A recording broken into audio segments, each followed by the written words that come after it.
On today's podcast, we are meeting with Lucas Che. I met him through the previous podcast interviewee, Tiger.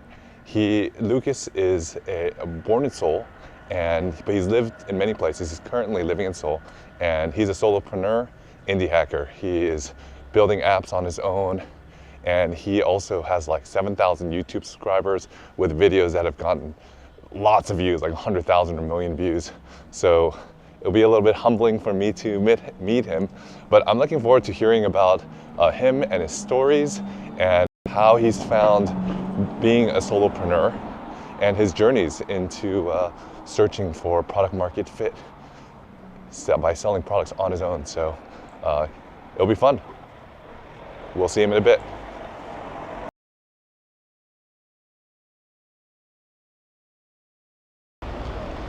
I just got a message from Lucas. He said he is on his way and is going to meet me at exit 10, which is here of Gangnam Station. Fun fact, whenever I pull out this selfie stick, I just get so many stares.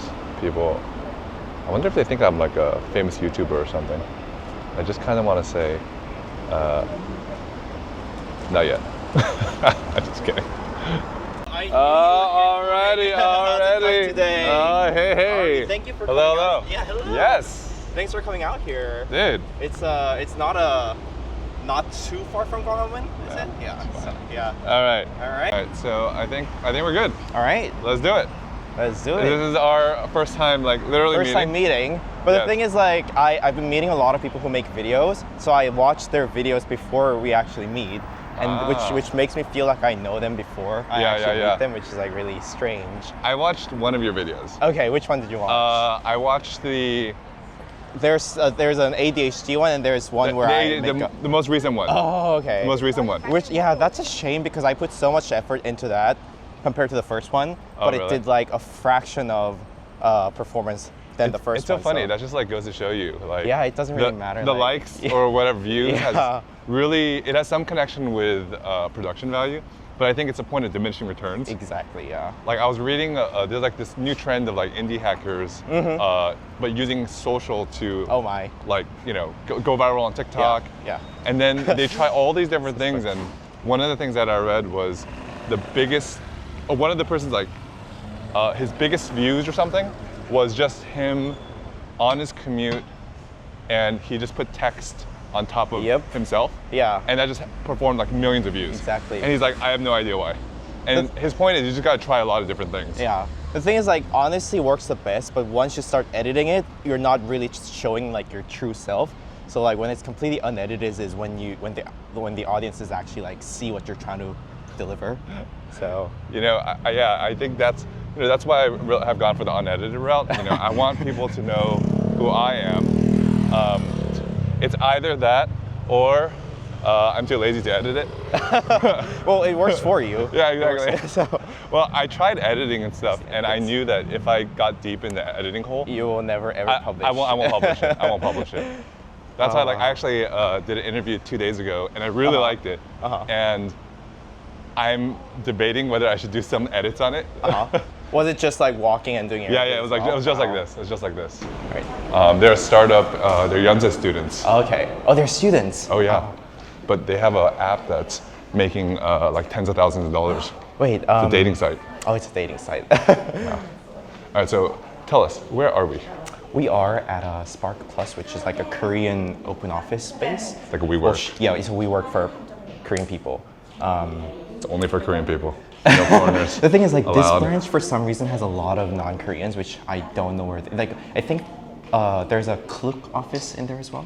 What's it? Klook is it's like a travel app.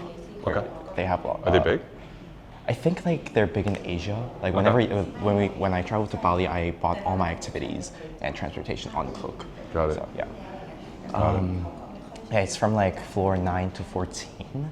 Well, 11 to 14, and 11th and 12th is for like people who have subscriptions, and everything beyond that is an actual office by smaller startups. Okay. Yeah. Very cool. Actually, when I was with the younger students, I figured out like how to maneuver this. I learned if I go to my side, it will show that side more. If I go closer, I had to figure this out because I was recording with them, and the face tracking feature turned off, and I was like, oh, no. shoot. So I had to like figure this out as I'm going. Are we shooting in the elevator as well? We'll go, we'll pause. Yeah, the more effort you put in, I swear, the less performance you get. So we're going upstairs right now. We're going to the 11th. We are alone now in the elevator. With a nice view. I know, let's try to get the view. Hey. Hey, there we go. I've shot like 2 videos, but I'm still really awkward like in front of camera. So. Well, I think it's better when when you have someone kind of like helping you. Yeah. So the feedback I got from people that have done this with it, they said they felt very comfortable. Yeah, when it's 2 people, it makes it much better. Yeah. I'm trying to lean into my superpower and keep making people feel comfortable so they can tell their stories. You're doing a good job. Yeah. All right. All right. Here we go. Oh, Spark Plus. Here we go. Show Spark Plus. Do you want to take a video of me scanning my QR code? Sure. All right. This is where we go into. Yeah, this is like the common area. All right. Cool. I don't know if you're allowed to film, but. Wow. Look at this. Beautiful. So I've been to like WeWork and 5 Spot. There are like a few brands that are like exclusive to Korea, but of all things that I've tried, this is like the freshest and cleanest I've been to. So very cool. And all right, show us around. This is pretty much like that's where people have like lunch and stuff. I usually take a spot over here. There are a few more desks upstairs, and if you look around, there are a lot of meeting rooms as well. Do you want to head upstairs? Sure. Yeah.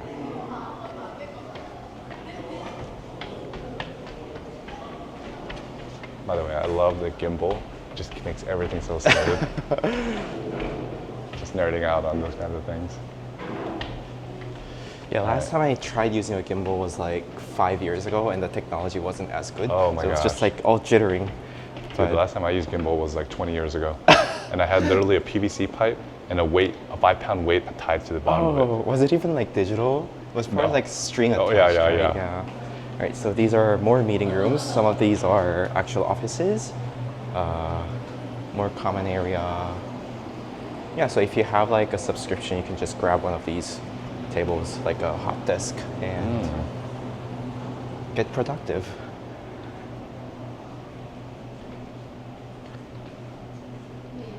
Yep, this is about the average size for all offices around Seoul. It's pretty nice. Yeah. It's very modern. Yep.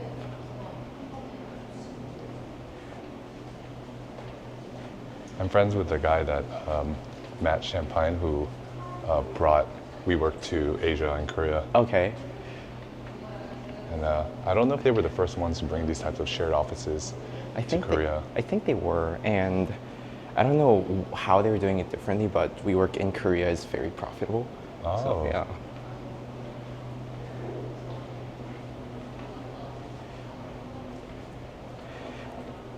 Yep, that's everything. I don't know what more is there is to say. This is where the magic happens. Yeah, this is where all the billion-dollar startups, Future billion-dollar startups. future billion-dollar startups get born.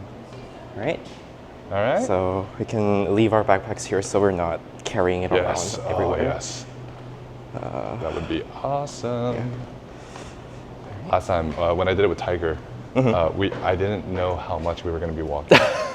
That was like a 2-hour I know, video. and my backpack was like super heavy, and I'm like, never again. Never again. I'm gonna do better planning next time. Yep. All right, just leave our backpack We can here? just leave it here. Awesome. All right. He knows a little bit about YouTube. Yes. A little so bit. Say hello. What's your name? Are you serious? Yeah. Hi, I'm Steve from Asian Boss. Drop something. I know. Yes. Yeah, he just literally said hello. Yes. So we know each other because he came out of Spark Labs. Yes. Yeah. Are you gonna be here all day? Or just for a few hours? For a few hours, but then they're gonna be around. Well, our office is just right here, so put down. Yeah. Well, we're gonna come back. We're gonna go out and come back, and then Yeah. let's catch up. Yeah, maybe I'll catch up with you in the afternoon. Yeah. That's I'll good. see you around. Nice meeting you. Wow, that was That was interesting. Hundreds of people here. yes. Yeah, there are a few. Yeah. Who are they? Offset. There we go. There we go. Who are they? You mean him? Yes. He was a co-founder of Asian Boss. I think they do a lot of like street interviews. Yeah. And shine light on foreigners living in different Asian countries, and share. They have a good cultural amount of differences. views. Yeah, Like, I don't know. I think they have like They have more a few subscribers million than me. Okay, subscribers. fine. Okay. You just had to bring up the number. I was about to say maybe they have more than one. All right, cool. Show me your setup. Setup is here. Man. Just prime lens. You know, that was one of the first things I was looking at because I wanted something like kind of with a bigger lens. And I was thinking about like eventually doing like online courses. Oh wow. And so I was like, oh, I want a bigger camera like that. Yeah. And then I heard about this and I'm like, oh, this thing is pretty sweet. Would you get one when you're recording your courses though, like a desk setup? To be honest, I don't think so. Really? I mean, people are recording that kind of stuff with like their webcam. Yeah. I mean, and I think this kind of goes back to what you were saying about production value. Yeah. It's like, I think production value is really, because I was like into video editing when I was younger in college. And so I want it really nice. It only matters to the creators, not the viewers. Exactly. Actually, I was listening to someone about like working out, some guys working out. And I think they were saying like, the only people that care are other guys. Yeah. Because they're like, you quad day, Exactly. leg day. And he's like, girls don't really care about that. Yeah, some of the I record all my videos on S-Log, which is like a faded footage, and for the first video, I didn't color grade any of them, so it's just like faded footage, and nobody noticed it. Is that different than D-Log or something? D-Log is for Nikon, I think, and S-Log is the same format but for Sony. Oh, got it. But like color grading within like the filmmaking industry is like the You're supposed to do it. Yeah, you have to do it, but like viewers wouldn't even recognize it, notice it if you don't even do it, which was very interesting. Yeah. I was like into video editing like back in college in like 2004. And I graduated from iMovie because I was doing just like we went on a snowboard trip and I wanted to just edit the movie. And then I started getting into like Final Cut Pro. I think the best analogy I had was when I use iMovie, I feel like if I'm molding a piece of clay, it's kind of like I'm using my fists. But when I use Final Cut Pro, I can use my fingers. Oh wow. That's kind of like the way that I felt with like ripple and ripple deletes and all that stuff. But So iMovie didn't have like ripple deletes. oh heck no. Oh, you had to like drag everything. Oh yeah. My goodness. Yeah. So I think like now I'm trying to learn Adobe Premiere Pro. And it's challenging. I know some of the concepts, but basically I just have to I'm on YouTube. Like, perfect example, yesterday I was supposed to like do stuff for my business, and I went down a rabbit hole because Just learning Premiere Pro. yes. So what I learned was right now our two mics are synced to this, right? Okay. So that's fine. The audio sounds good. But I had a third person, so I actually had a third mic. So I was like, okay, then I'll just mic him up, record it locally on the mic, and I'll just sync it all later. I really didn't know how to sync it, but I was like, I can figure it out. And then I figured it out. It's pretty easy. You sync it. Yeah. Have you ever done this? There's a problem though. No, I don't know. Okay, so the problem is it actually, from our mics. Oh, you can hear. We can hear his mic. So it and echoes. It echoes. Oh my. It echoes. And so I was like, what the heck? What happened to his audio? And once again, this is my first time going through it. And so I go on Premiere, and there is actually a feature that basically auto reduces it. Wow. And you have to like mess with it. And I'm like, I have no idea what I'm doing, but I'm like, screw it, this is good enough, ship it. But it was like 3 hours later. And I meant to spend $0 because I was supposed to work on something else. And I just felt like crap. It was like 3 in the afternoon. Oh, the whole day had gone by, and I'm like, what the heck did I do today? I was like really hard on myself. And then I was like, okay, I have like 3 hours remaining. What am I gonna do what's the one thing I can do Yeah. that I'll feel like I've accomplished something. Yeah, I was just about to ask, like, whenever that happens, how do you get over? Yeah. feeling like So crap? I read the book The One Thing. It's kind of repetitive. It just keeps saying the one one thing. one thing. Just focus on one thing, one wow. thing, and it gives you examples of one thing. That is very meta. But it is good. So my one thing yesterday was, I've been coaching startups. So I came to Korea. I've been kind of on my own journey of PMF. So I was like, Have you ever talked about your journey, why you came to Korea on one of these podcasts? a little bit. Okay. I actually normally don't because I asked the interviewee. Yeah, I'm very curious. But then though. some Yeah. people ask me, and Yeah. so I have to kind of say it. Yeah. But I will eventually redirect it back.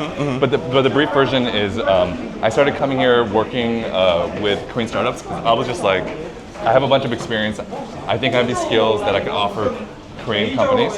And so I started working at my friend's startup, and then I worked at another startup, and then I started kind of developing, like, I think this is what I can teach. 'Cause at first I was just teaching whatever, like from how do you do all-hand weekly meetings to how do you create the mission and vision strategy for your company to how do you implement OKRs at a Series B 40-person company. So I started kind of narrowing down on product discovery, which is the process of how do you systematically find new and innovative products that customers will love and pay for. So like, what is the process? And for me, it was like very straightforward, but I found that for a lot of people, it wasn't. So I'm like, okay, I'm gonna double down on this.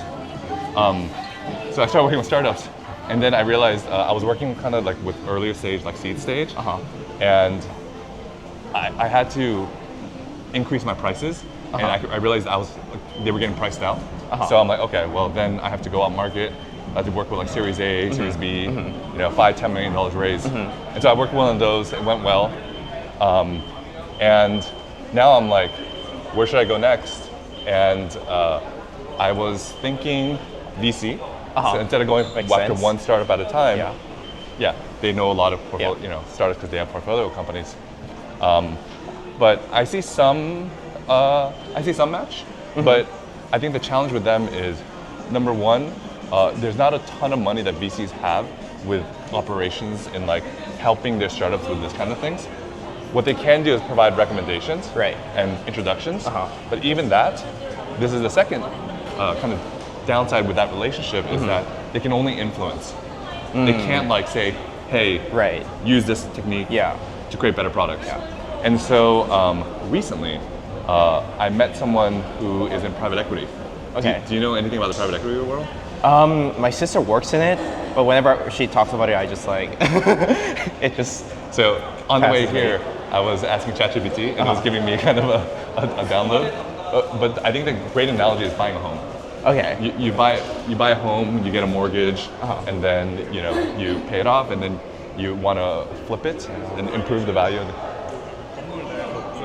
바로 저희 쿠차라 들어가는 거라서. 네. 여기는 상가라서 초량에도 딱 제한은 없는데 네네. 혹시 1층 위로 올라가시게 되면 이게 네, 알겠습니다. I know that. 네네. 네네. 갑니다. Buying homes. Yeah, so you buy a home and then you improve it. So you buy it for $1 million, you improve flip it and sell it, yeah. and you sell it, and that's what private equity is. Really? Yeah. And I was like, oh, that's like a really That's a great simple way of Why don't they understanding teach you that? It's like one way to make everyone understand. it. But the nice thing about them is they own the company. So I'm like, oh, this may be interesting. Okay, hold on.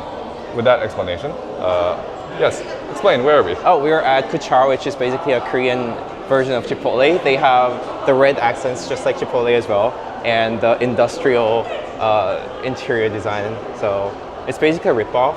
It's ever so slightly worse than Chipotle, but it does the job. It does the job. Does the job. It does the job. This is a great example of PMF, where if the market is desperate enough, they don't care. It works. It's proven to work, so why not do it? So even their menus are exactly identical to Chipotle.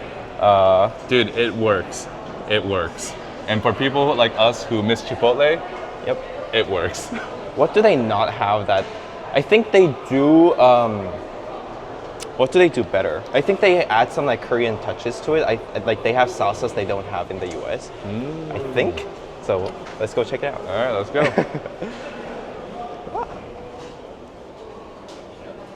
Yeah, we're not Alright, here we're for back. the cinematography. Magic. Magic. The magic of editing this food here. Yes. Yes. So, food. Food. Please enjoy. Please enjoy. We're gonna make your burritos. Or do this. I thought this was yours for a second, and I realized I ordered 2 tortillas. Whoops.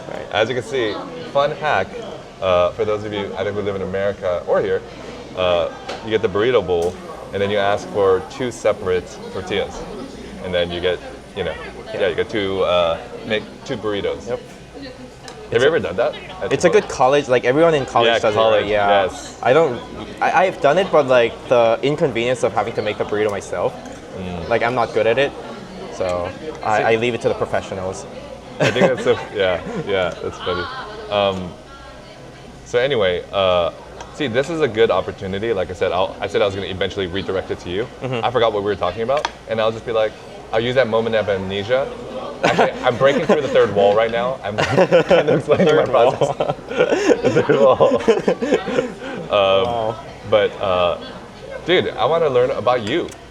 I want to learn about you. And Shall we go chronologically or matter of importance? I like to go. What do you prefer? Well, isn't it both the same? Because chronologically, you had to have been born. Otherwise, nothing else in your life I'm here. So would have I was happened. born. So I think, and all those early moments and memories impact who you are today. Yeah. So chronologically or importance-wise, we can just start early. So I'll go chronological because I think like my identity can be defined as Tiger, your previous guest said, the Korean diaspora. You actually watched it? No, I met him out, so I know like what he must have like. Oh, got it. Yeah, I was surprised because it's like 2 hours.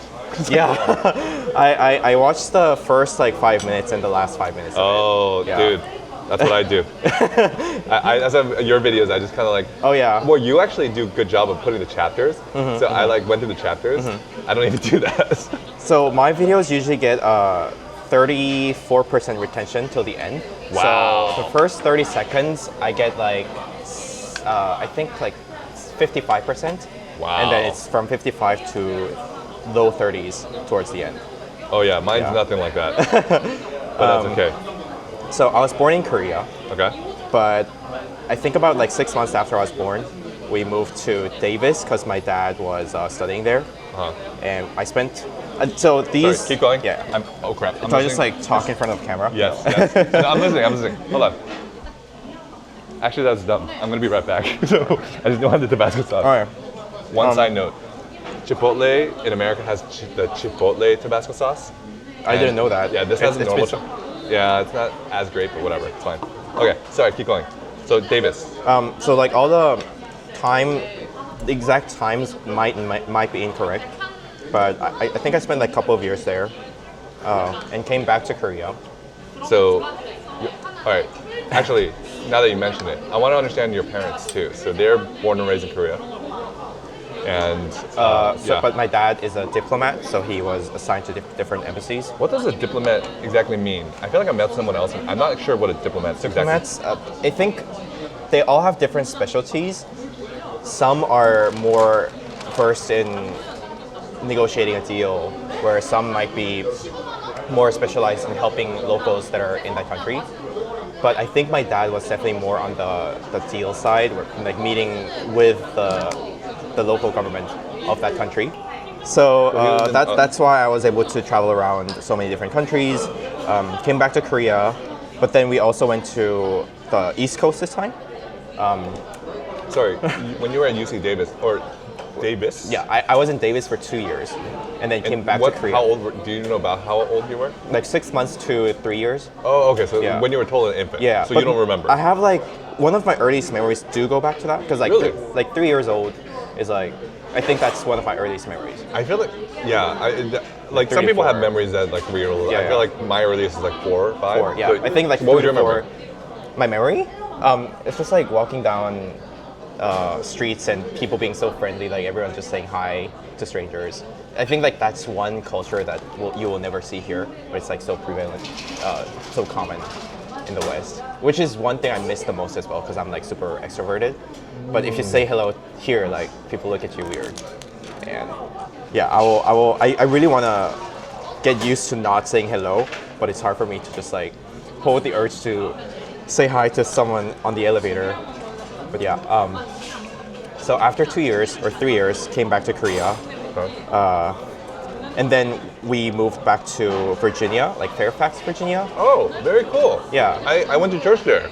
Oh, really? Yeah, I was in the military, but I was stationed at Quantico. Okay. And then I had some friends who had a church in Fairfax, so I would go there every weekend. Oh, wow. There's a Korean population there. Yeah, there's a huge. I think that's one of the reasons why we were there. But I was only there for like 1 year. Came back to Korea. So this was when you were around like 6, 7. 6, 7. Yeah. Okay. Did you go to like local school there? Yes. Oh, so you started. I guess this is the time when you started learning English. I think like when I was in Davis, that's when you that's when you have your first language acquisition. Like when you're 2, 3 years old. I think I was like familiar with English back then, but obviously when I was in Virginia, I got much better at it. And then came back to Korea, went to a normal Korean elementary school here for 6 years, and then we moved to London. And I was there for 3 years. How old were you? This was for secondary school, so year 7 to 10. So were you going to like international school or was it local school? Yeah, I just went to like a regular British school.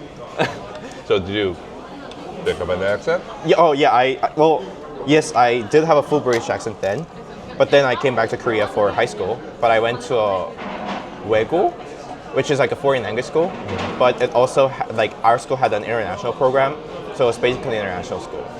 So wait, how long were you in London then? I was in London for 3 years. So all my like middle school, secondary school, whatever the concept is, I was there.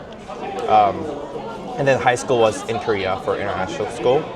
So here, like everyone had all different kind of accents because it's an international school.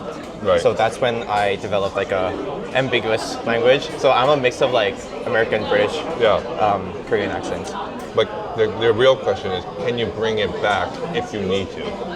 Not based on need, but when I talk If you talk to British people? Yeah, when I talk to my sister, for example, she has a full British accent because she lives there now. So yeah. They're kind of like Busan people, like they'll talk in their Seoul accent, but when they talk to like their friends in Busan or family in Busan, they'll like code switch. It's like, boom, they switch. Code switch exists for accents as well.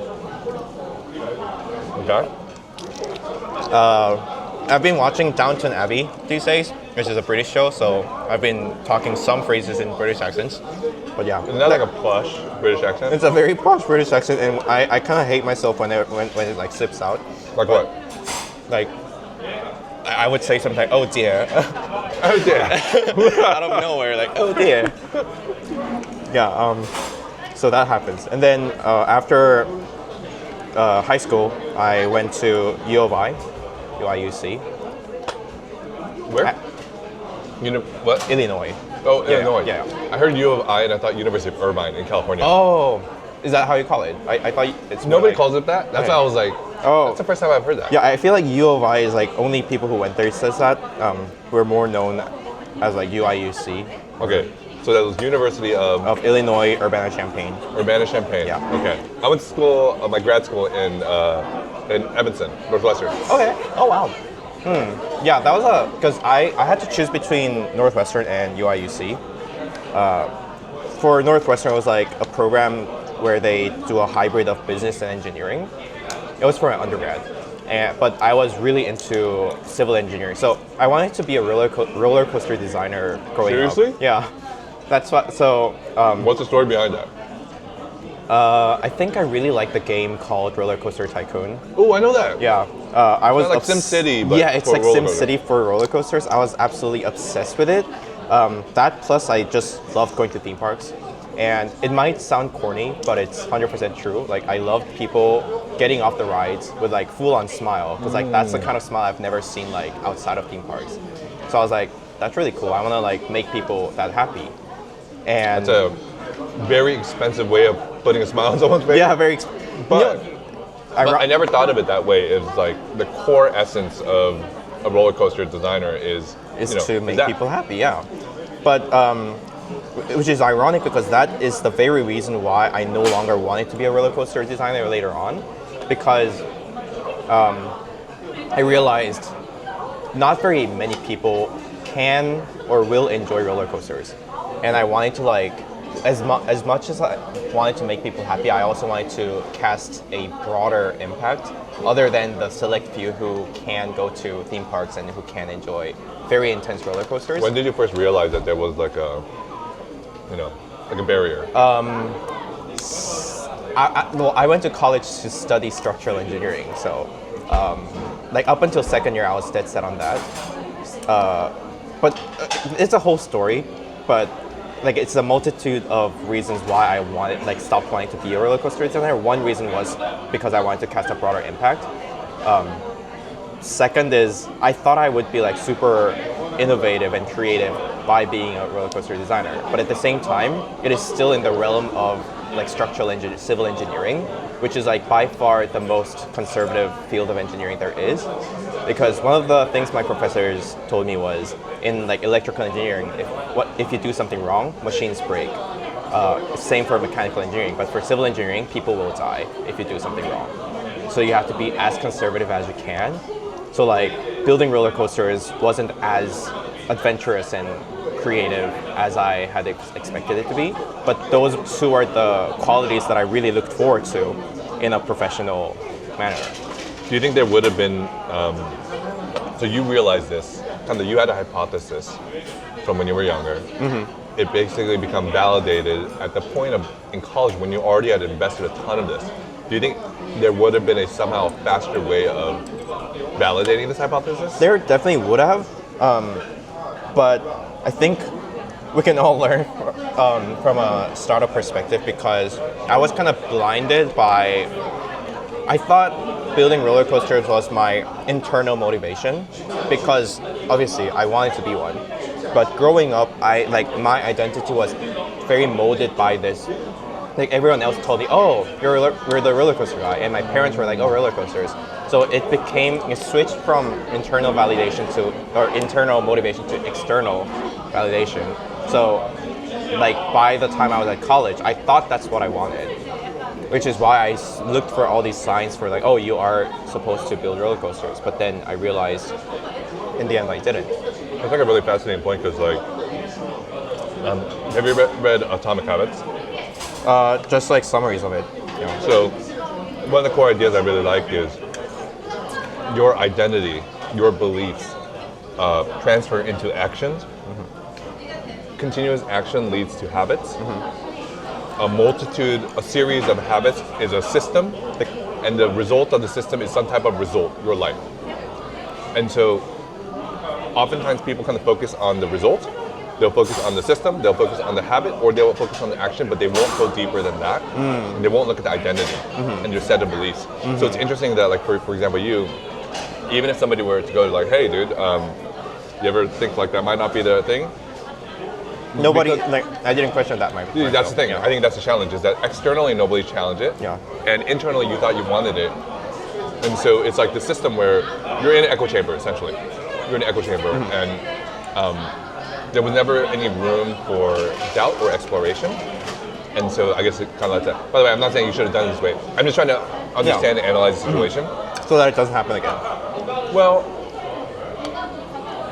I think you wouldn't want it to happen again if that's not a desired end result that you want. I guess generally, it's ideal not to be in an echo chamber, because I think the challenge with echo chamber is it's fine if you're right, but what if you're wrong? Yeah. It's fine. It's ideal if you're right, because you're very efficient. Yes, and very efficient. Really focus on that. So I guess it depends on like how high your confidence is in that. High confidence, like 99.9%, it just might make sense to do that. Yeah. But now that I have that experience, I know better to just like define my day-to-day. Like every time I do something, like I try to keep a perfect balance between that internal motivation and external validation. Because of that experience? Because of that experience. Because I was so like, my scale was tipped all the way to external validation without even realizing it. So, I Like- played a little bit devil's advocate, right? I don't know if that's the right lesson to pull away from that. Because oftentimes as humans, we have some type of traumatic or really impactful experience, Yeah. and we tend to go the opposite. For example,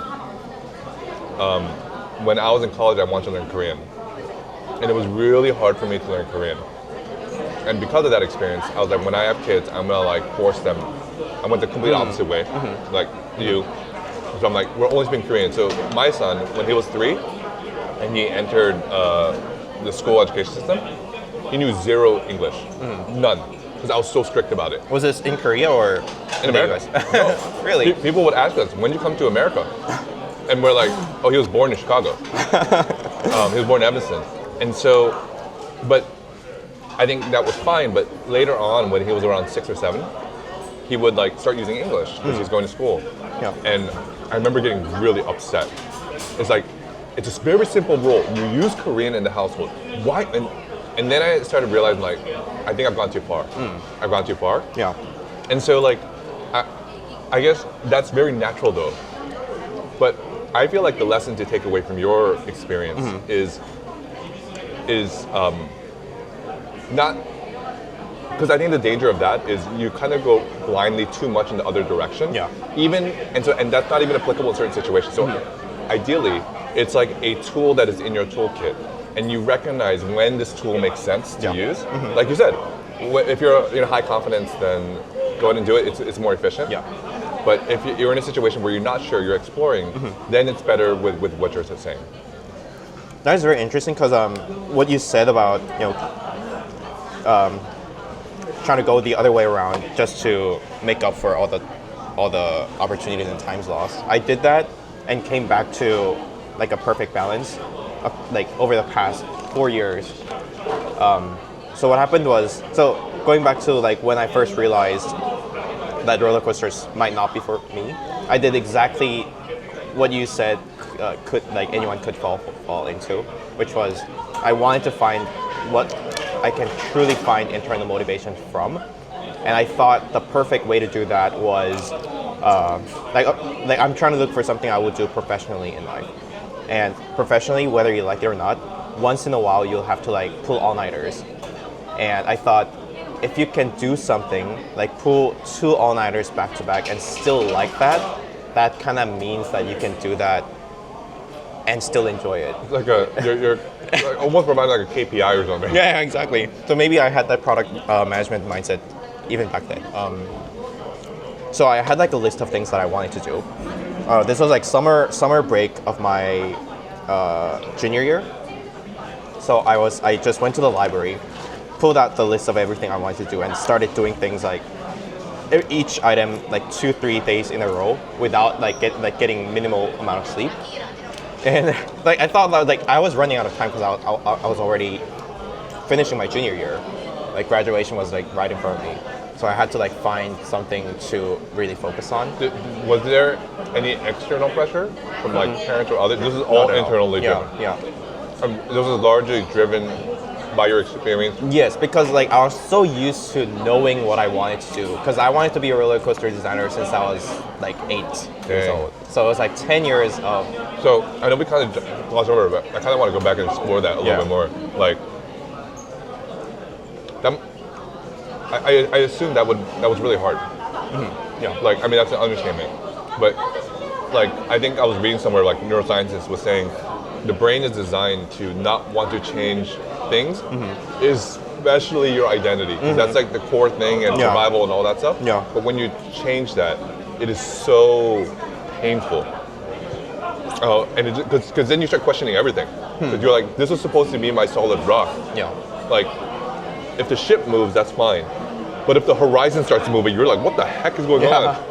So like, walk me through that. Like, what was that like for you? I think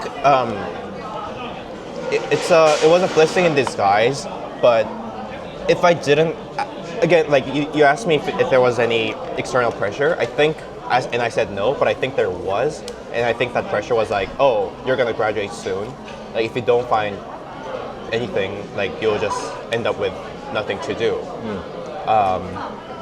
if that's an external pressure, like a timeline of. Oh, also one factor was I had to go to the military, serve the military after graduation. But I don't know how that plays into that. I wouldn't say that's external. Yeah. I think because that's simply an event that's happening. It's more what is your reaction to it. Yeah. So I guess I would say external, like your parents saying like, dude, you're not be a roller coaster? Fine. What are you gonna do? No, my parents were very like, oh, like do whatever. I'm Really? glad like you reached that conclusion, and we'll support you no matter what. That doesn't sound like a very typical Korean No, parent. but at the same time, they were like, especially my dad, like he interacts with a lot of like non-Korean people for his job. So I think if he was conservative growing up, like that wall might have been taken down as he was interacting with all these different people. Did you get that type of like kind of traditional Korean feedback, which is like, what are you doing? Not from them, but anyone else in your family? Cousins, Nope. uncles? Nope. Wow. It's also interesting because my sister had that very strict Asian parenting, but my parents like kind of realized their first experiment, like they wanted to experiment differently with their second child. So like they went the other like opposite way. Again, yeah, it's a theme, right? It's what people do.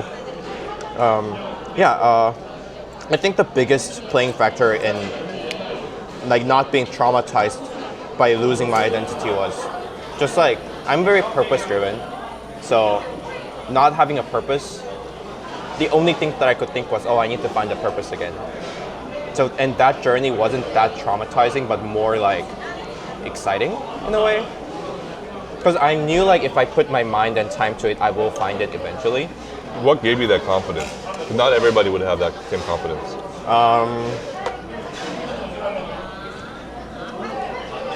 I don't know if I have the answer to that. What gave me that confidence? I think it's parent support, because they were always like, the one thing that I'm very thankful for them is like even when I'm lost, they told me again and again that they would support me no matter what. Wow. So like I always had that net to fall back to, and I think that's why I was like that boosted my confidence in like, oh, like it doesn't matter how long it takes. But ideally before I graduated, but like even if I didn't, it doesn't really matter, but I will like do this. I think that's like a really powerful idea of the impact that a safety net would have. It's like, just remove any emotion from the situation.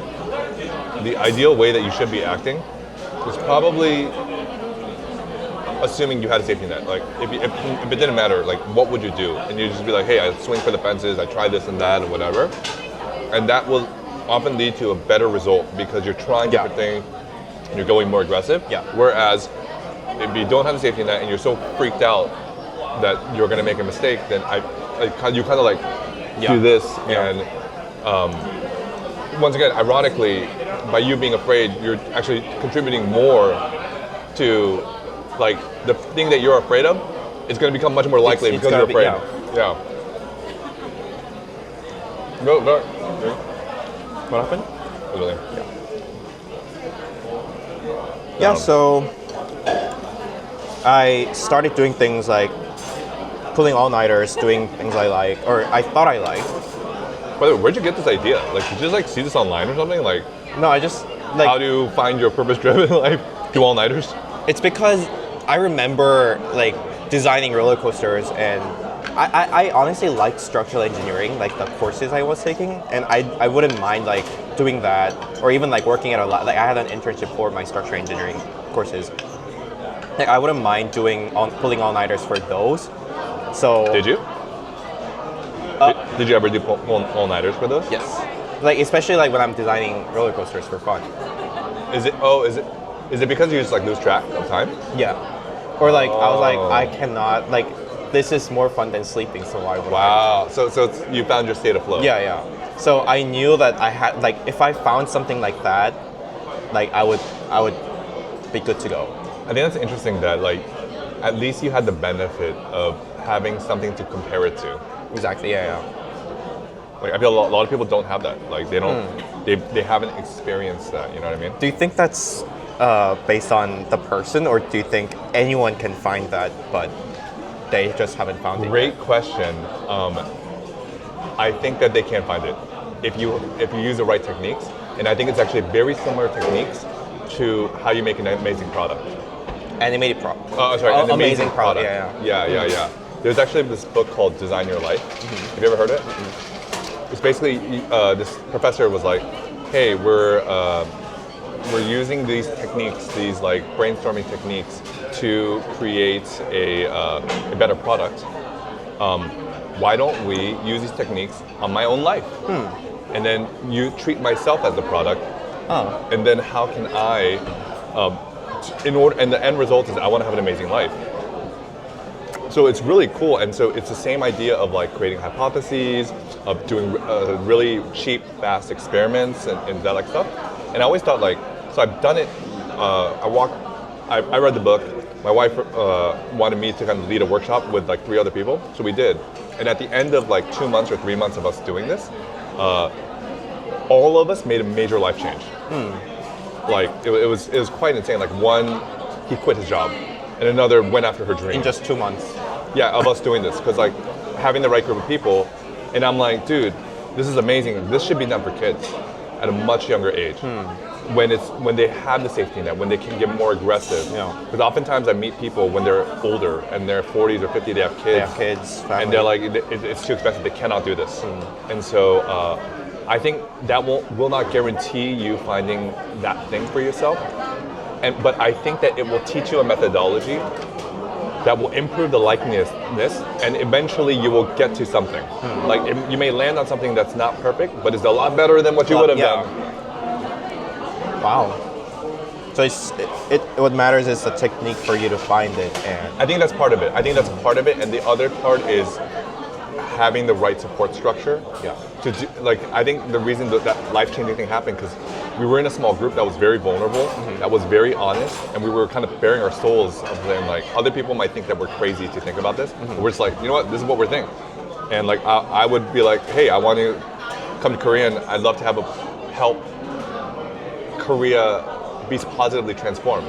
A lot of people could take a look at that and be like, who are you? You're Korean American. You live in America all your life. Like, but they were like, that's awesome. And just like your parents. And so I feel like that is super pivotal.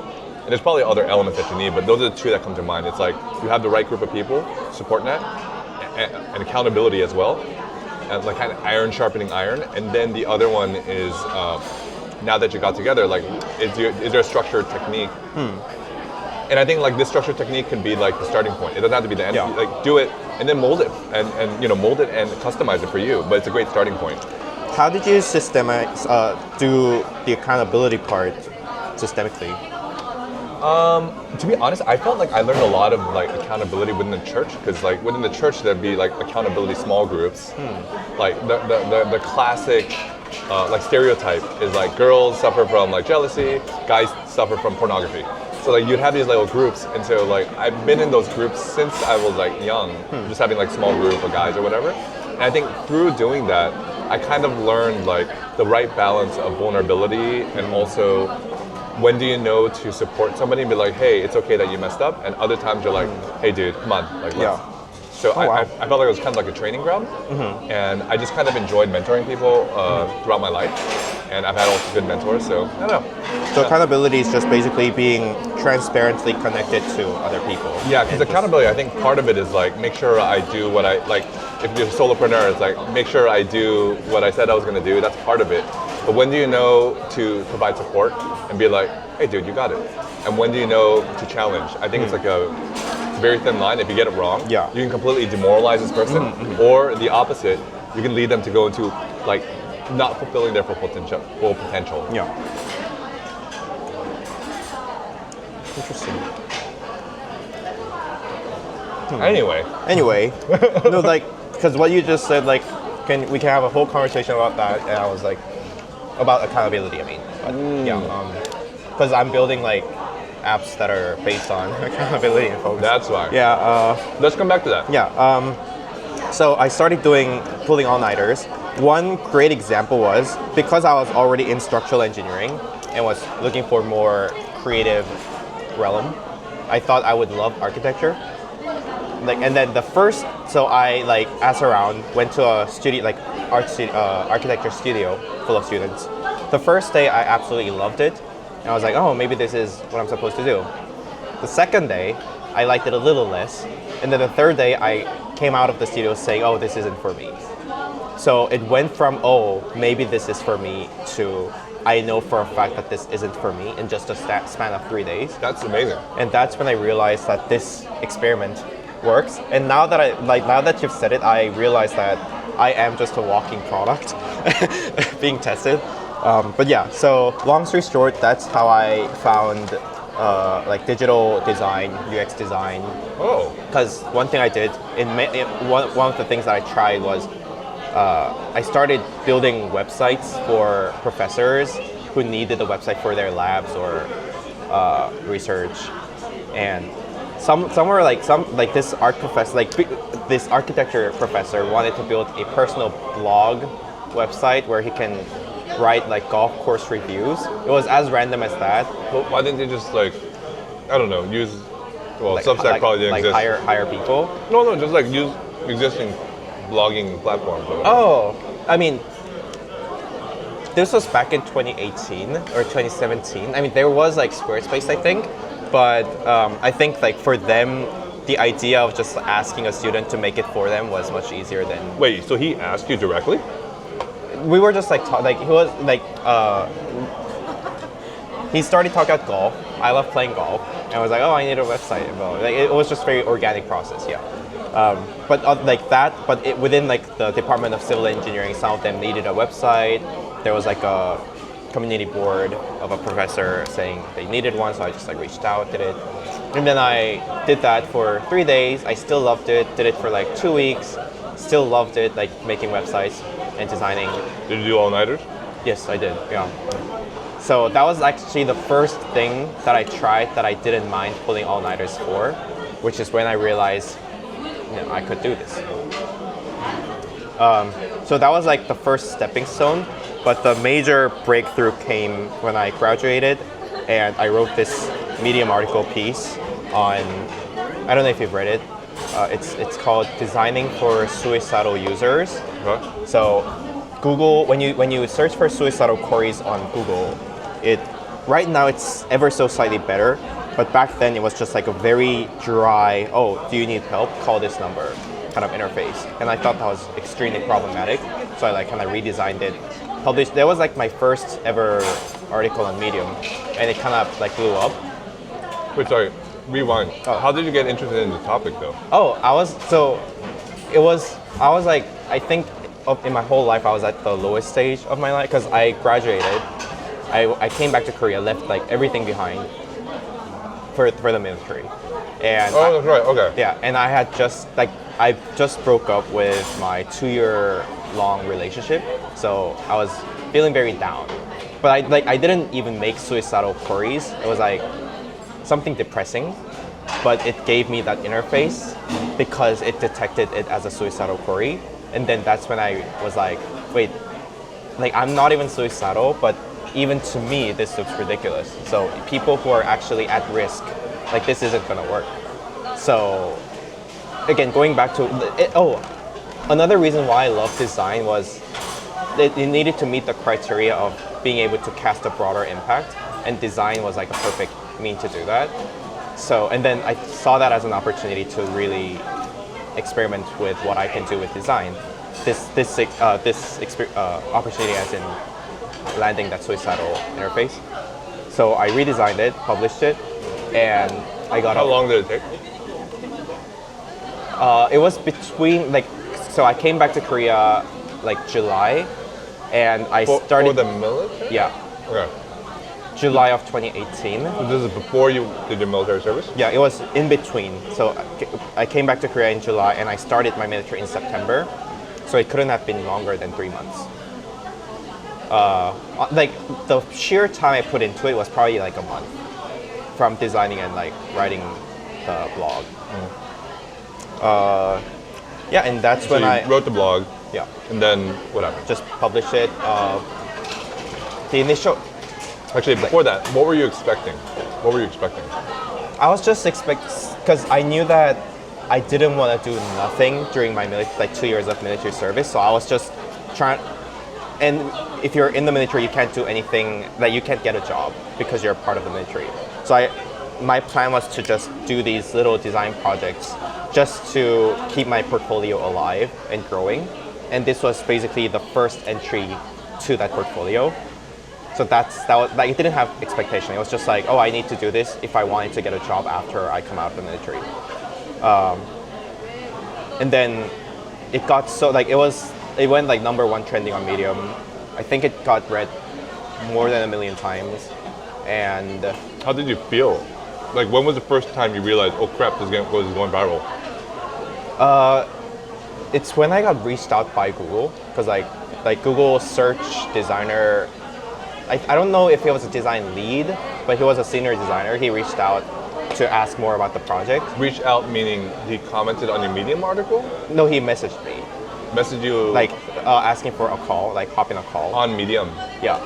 Oh, no, like I had my Twitter, email, and other contacts on my Medium. Got it. Yeah. So he emailed you? I think it was either email or Twitter. Okay, email, Twitter. Yeah. And he's like, hey, Yeah, we hopped on a call. The conclusion for that was he basically told me that they're working on it, and like he thanked me for doing it, but he's like, oh, rest assured, we're working on it. It didn't change for the next 2 years. Like the interface didn't change at all, which is why. I thought it was gonna be more like an inspirational thing. It felt more like a damage control thing. Yeah, it was. It was. I don't want to I don't want to define what he wanted to do, but it definitely felt like the latter. So it didn't change for 2 years, even after that call. And after that, it had a minimal change. Most recently, I think the past 1 year, they did a major redesign of it, and now it's slightly better. But yeah, so that's when I realized that I am on the right track, because it's one thing to like doing it, and another to be good at it. And I really wanted to have both. So yeah, that was how I think that was if I had to define a moment where my design career started, it's then. But ironically, my first job and the only full-time job I got wasn't a designer. I was hired as a product manager right after military, because Also, by the way, many people, all the viewers might not know about this military thing. Can you kind of explain? So if you're a Korean citizen and want to keep your citizenship, you have to serve in the military. When I served, it was 21 months. Right now, I think it's gone down to as low as 18 months. And this is males only. It's male only. And there's no, I know for Singapore, you have to go, there's a time where you have to go, right after high school. But in Korea, you can go as long as you're under 29. And you get your physical test, and you get graded into different physical form. But because I had my foot surgery when I was little, I was put into non-camp, military camp cohort, so I could just commute from home for 2 years to a local office. Oh, is that the someone I knew? He also kind of had some health issues, and so he helped in the local subway station. Yeah. And I was like, hey, this is how you go. Any part of the government branch you can go. For me, it was a local university. So a cyber university. I don't know what you call it. It's a online only university, but they do have branches here and there for people to go in, use the library and such. So I was answering phones for 2 years at the admin office. And What was that like? Oh wow! Thanks for asking, because not many people ask that. Because not many people ask, but I do think that's one of the greatest changes I've had personally. Because if you've heard my story, I was always in a very non-diverse group of people when I was growing up. It was always I would say like people who were fortunate enough to get good education, but they're like it's an online only classes, and most people who come there are people who couldn't go to college when they were younger. Because Maybe like financial issues, mostly financial issues, and so there are a lot of old people as well, and that's one thing. And because I worked at an admin office, when people walk into an admin office, it's most likely because they're unhappy about something. so so I had to deal with a lot of angry people, which is not something that I was used to doing. okay, I want to come in because 2 years ago when I came in, I went into the government office for something, and I remember seeing a big sign, and it said, basically, these people who work here are people too. Yep. Please do not yell at them. Yeah. And I remember just staring at the sign. I'm just like, what the heck? People yell. What the heck is this? Like, isn't this like, that's like saying air is important, breathe air. And I'm just like, what the It's heck like is this? be nice to people. Yeah, it's like, let's all be kind. Yeah. I'm sorry, are we stating all the obvious truths of the universe here? But then I started seeing some interactions. Like, I mean, in the US, you have that too. Yeah. At the DMV. Yeah, at the DMV or something. Like, it's a very normal, I mean, it's not a good thing, but it's just a normal thing. Yeah. But in Korea, it wasn't just there. I would call into like customer service call, and then before I talk to the You agent, have 30 seconds of that automated yeah, message the saying, automated message saying like, please be nice to whatever, you know, there's like these campaigns where it's like, this is someone's there's a daughter. whole campaign. This is someone's brother. This could be your daughter. Yeah. And I'm just like, what the heck is going on? So Yep, I I've had feel a- like this will give a little bit of a glimpse into why that happens. I've seen objects fly around, and we had, it was because of COVID, but so we had like a whole acrylic wall in front of us, so that, you know, back then it was people were sensitive about spreading COVID. But without that wall, I'm pretty sure like people would have, like some people could have been hurt. Like some people did get physical as well. Is there a memorable, you know, event that comes to mind? First thing that comes to mind. They would come in, like they walk in with a cane because some of them are very old, and they would just like swipe canes around and then like hit the acrylic wall saying, oh, like I don't deserve, like people come in feeling very entitled to yell at people who work at admin. So Why do you think that is? Like, do you think, okay, let's say if we compare like the US or UK or whatever with Korea, the just percentage of interactions that lead to that kind of thing, do you think they're similar? Or do you think it's higher in Korea, that's why they have all this messaging? I think if you talk about frequency, I think it's more frequent to experience such encounter here. But when it happens, it gets more intense in the US. Like when it does happen. But here, while it's more frequent, it doesn't get into like shootings or stabbings. Like the Which, I can't think of a specific example, but my reaction to that is, yeah, I can see that happening. Yeah. I can see that happening in the US. Yeah. But yeah, so for the 2 years, at first I was traumatized, but I can call myself privileged for having that mindset to just like not think of it as personal attack. So it took me like 2 months to not take it personally and not have it affect my mental health. But even when I'm like screamed at, and I honestly believe without that 2 years of experience, I would have never learned to be okay to be screamed at. But like Do you remember your first experience? it was over the phone. Like people, because they can't see you, it's very easy for them to like scream over the phone. They would just like scream gibberish and just like hang up without like me even like. Do you remember like an example of like what they would?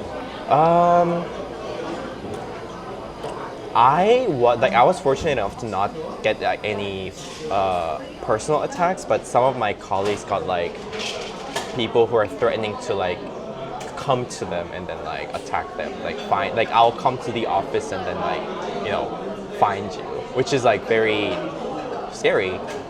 Like once it gets physical. Like, what did you get?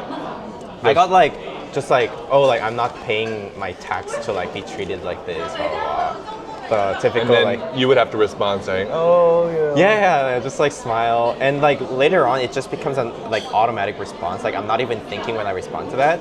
And I just read like saw this really funny meme the other day. Like I'm one of those people who actually, like,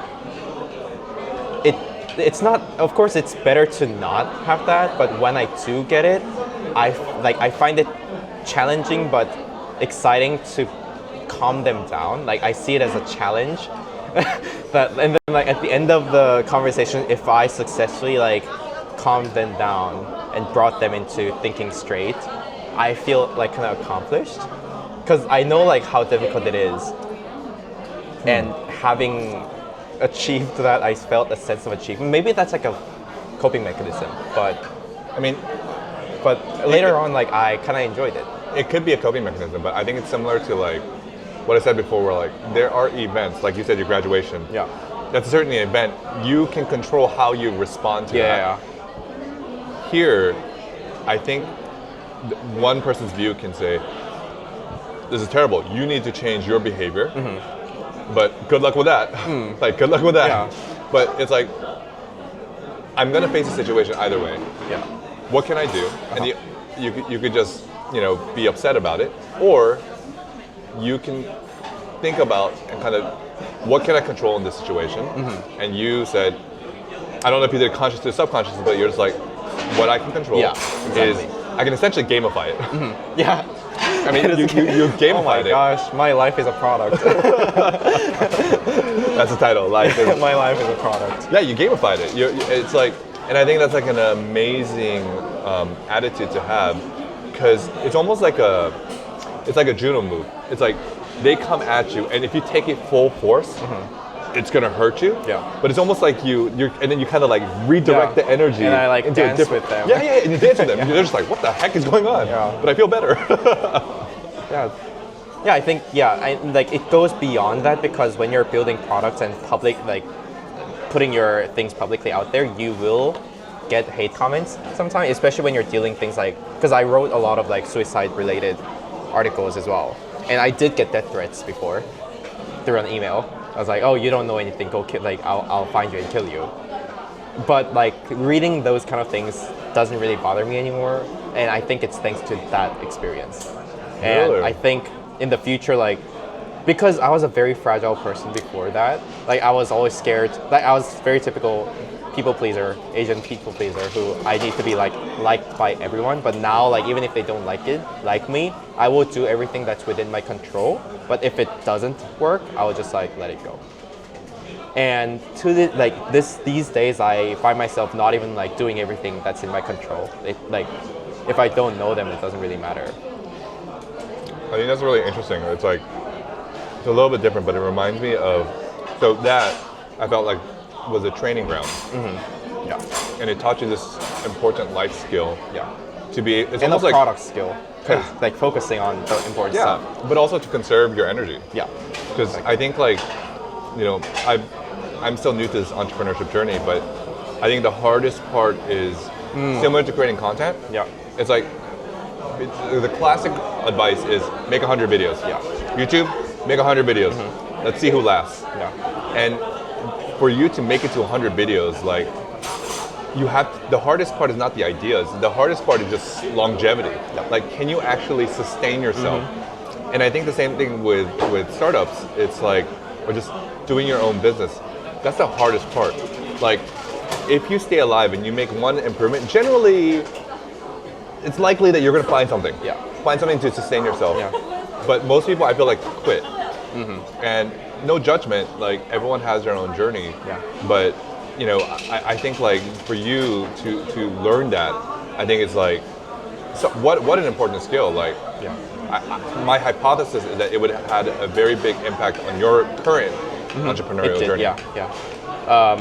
Definitely not being scared to be rejected and getting those negative feedbacks. Like, I'm not scared of negative feedbacks anymore. Because like just this morning, I got a tweet saying, oh, like your new product is just like a ripoff of this product. And if it weren't for that experience, I'm 100% sure that would have just like made me go cry in my room and stop building this product altogether. Because like, oh, my product is a ripoff. But now I look at it and I'm like, oh, what are you doing then? Like, what are you doing in your room, not building a product that helps people? So yeah. Very easy to throw stones. Yeah, exactly. Much harder to use those stones to build something. Yep. And going back to like how people quit in their startup journey, like I feel like a lot of people quit right before they make it, and like I'm trying to tell myself that it is a sunk cost, but like okay, I need to process my thoughts more before I talk about this. But I mean, that's why we have this space. We're just processing together. I'm a good rubber ducky. Yeah, I mean, people quit when like right before they're amounting to something, and I see that like all too often. And when you see people who've built something that's impactful, they've never made it in their first tries.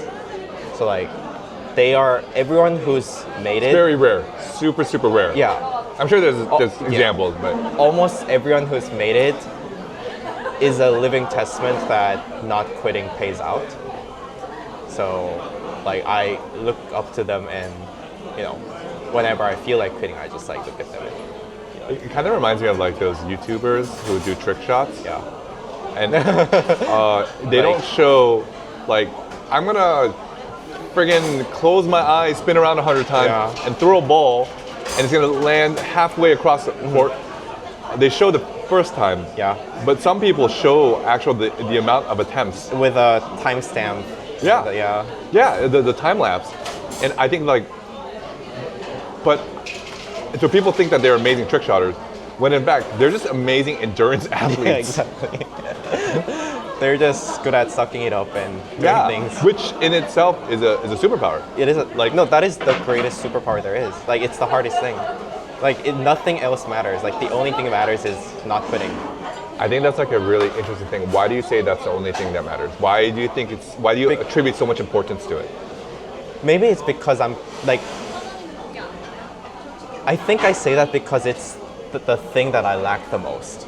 And because I know for a fact that if I can dial that part in, it will probably, like good things will probably happen. But I feel like even if I feel like anyone can amount to something if they just persevere. Like literally anyone. Yeah. I always like my mind goes in extremes. I'm like, well, but in an efficient way. If they persevere, they can still be stupid and just keep hitting their head against the wall. In an efficient way. So assuming that they make at least like one improvement every time. Yeah. Every once in a while, they make an improvement. Exactly that. Because I see YouTubers who's made like 200 videos and still get like 100 views. And I see their videos. Their most recent video is exactly the same as their first video. That's not the way to go. That's not it. Like if I correct myself, it's perseverance plus learning from just improve one thing from previous experience. I think that's a really good point. Like I was watching a Mr. Beast video, and that's what he says. Like make 100 videos, one thing improvement. Yep. And I think the interesting thing is people are like, oh, no, screw one thing. I'm gonna make like 15 things. And you won't last then. And that's the point. Yeah. That's the point. It's like, it's a combination of perseverance, but also improving in a way that you can persevere and sustain it. Yeah. If you can't sustain it, nobody cares. Like you're just gonna give up. Yep. This actually reminds me of Mormons. Really? So Mormons, every Mormon needs to do a 2-year mission assignment. Really? Where they go out and they basically have to evangelize their religion. Ooh. AKA sales. I think everybody has to do it. So they're out there 2 years of their lives. They have to go out. Like you'll see some of them here in the subway. I saw them yesterday. You see them all the time. And you know, I don't believe in that religion, but I have respect. That's mad respect. Mad respect. And now I'm just thinking from an organizational standpoint. Like you are putting all your members through 2 years of rejection and sales. Wow. And I'm like, dude, they have to be successful. And I don't know the numbers and statistics, but I know there's a number of unicorns that are coming out of We're Mormon. And I think some of them have attributed to that experience, just like you attributed to your experience. Wait a minute, it's the military experience. Like, wait a minute, it's very similar. Very similar. Yeah. Yeah. Being rejected for 2 years. That should be a curriculum. That should be a curriculum. Why don't they teach sales at school? I don't know why. That's a good question. I mean, maybe it's because It's not a knowledge. It's not a book knowledge. Well, it could be. I could see parents complaining. I could see students complaining. So it would have to be voluntary.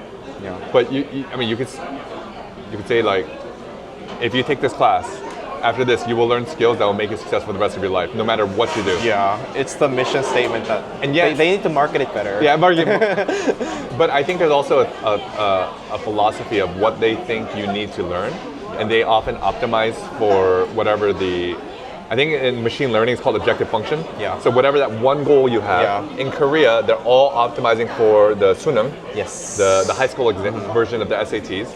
In America, I think they're also optimizing for that, not as intensely as Koreans, but they're also optimizing for that.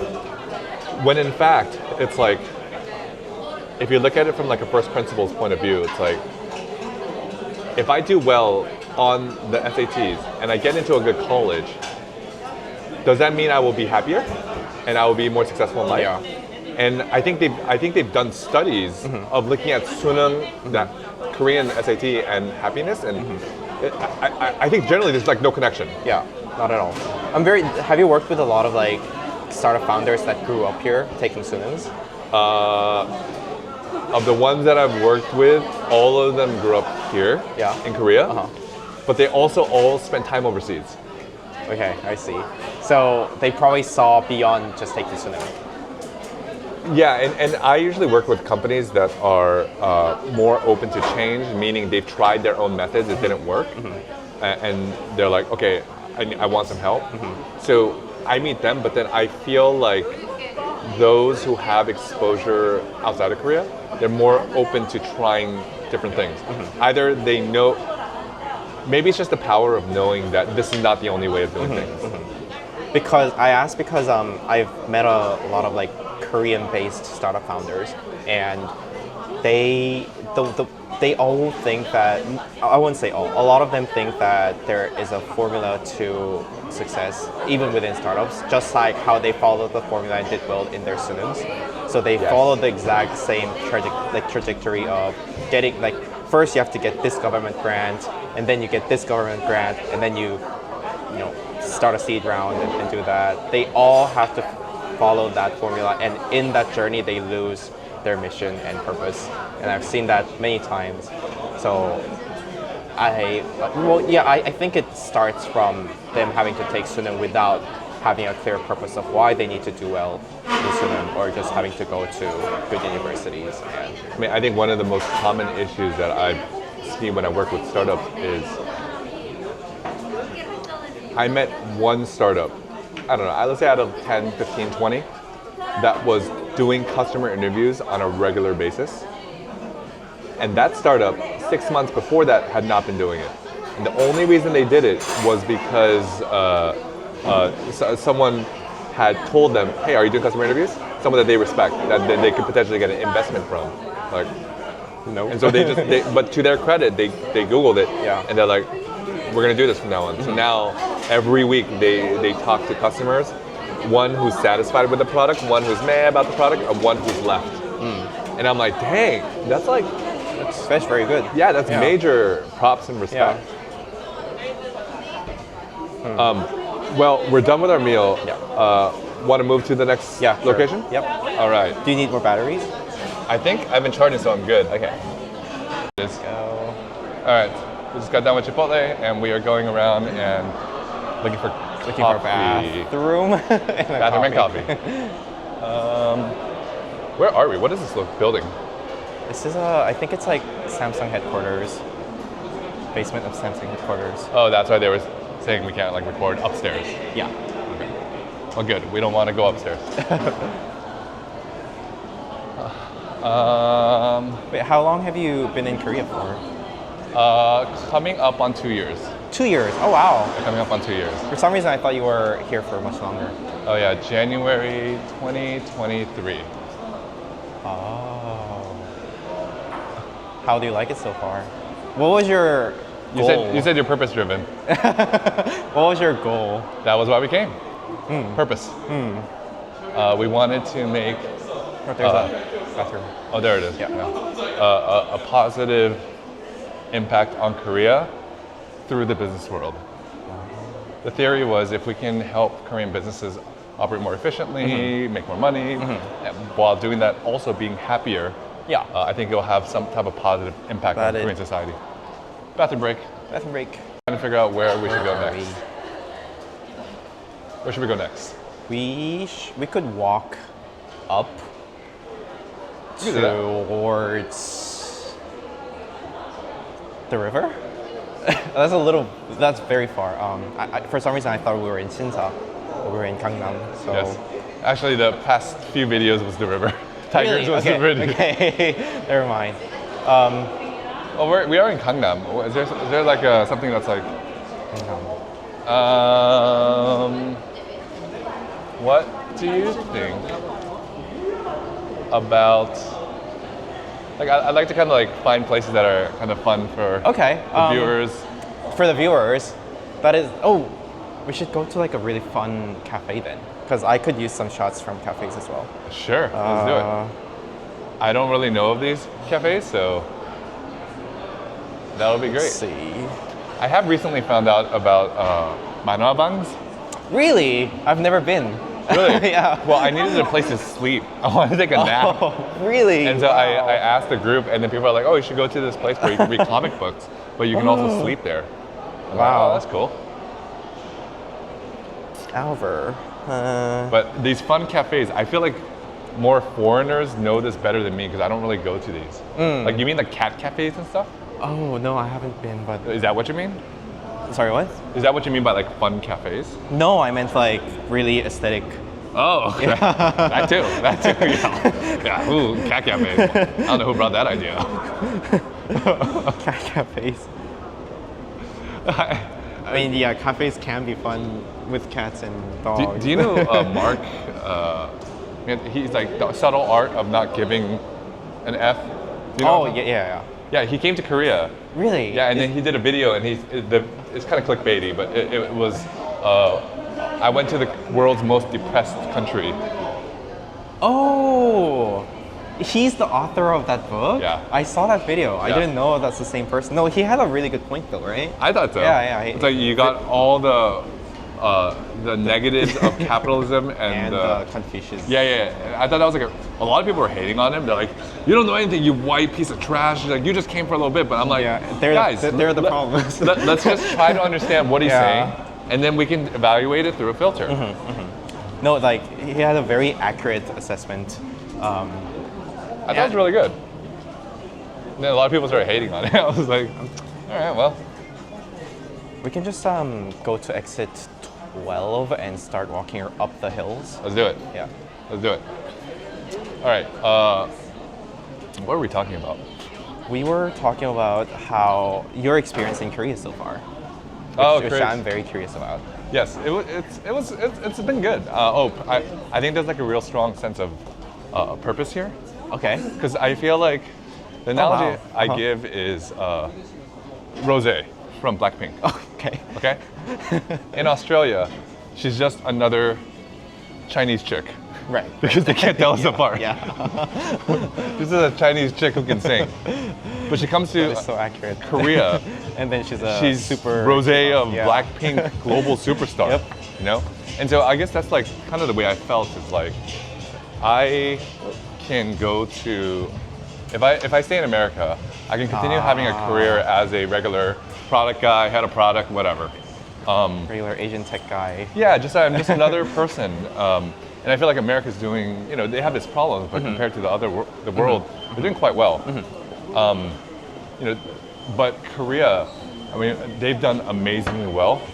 But I think there's a lot of serious like issues that not to throw rocks at Korea. Actually, in fact, it's the complete opposite. It's Yeah. like I want to understand what the issues are, so that I don't know, maybe there's something I can help with, And some people will be like, "Shut up! You're from America. We don't need your help." And I respect that opinion as well. I disagree, but I respect it. And where did this purpose to improve Korea come from? Because you've never lived here and you never Right. Well, I actually came here In 2005 to 2006. Okay. To study abroad in Korea. Uh-huh.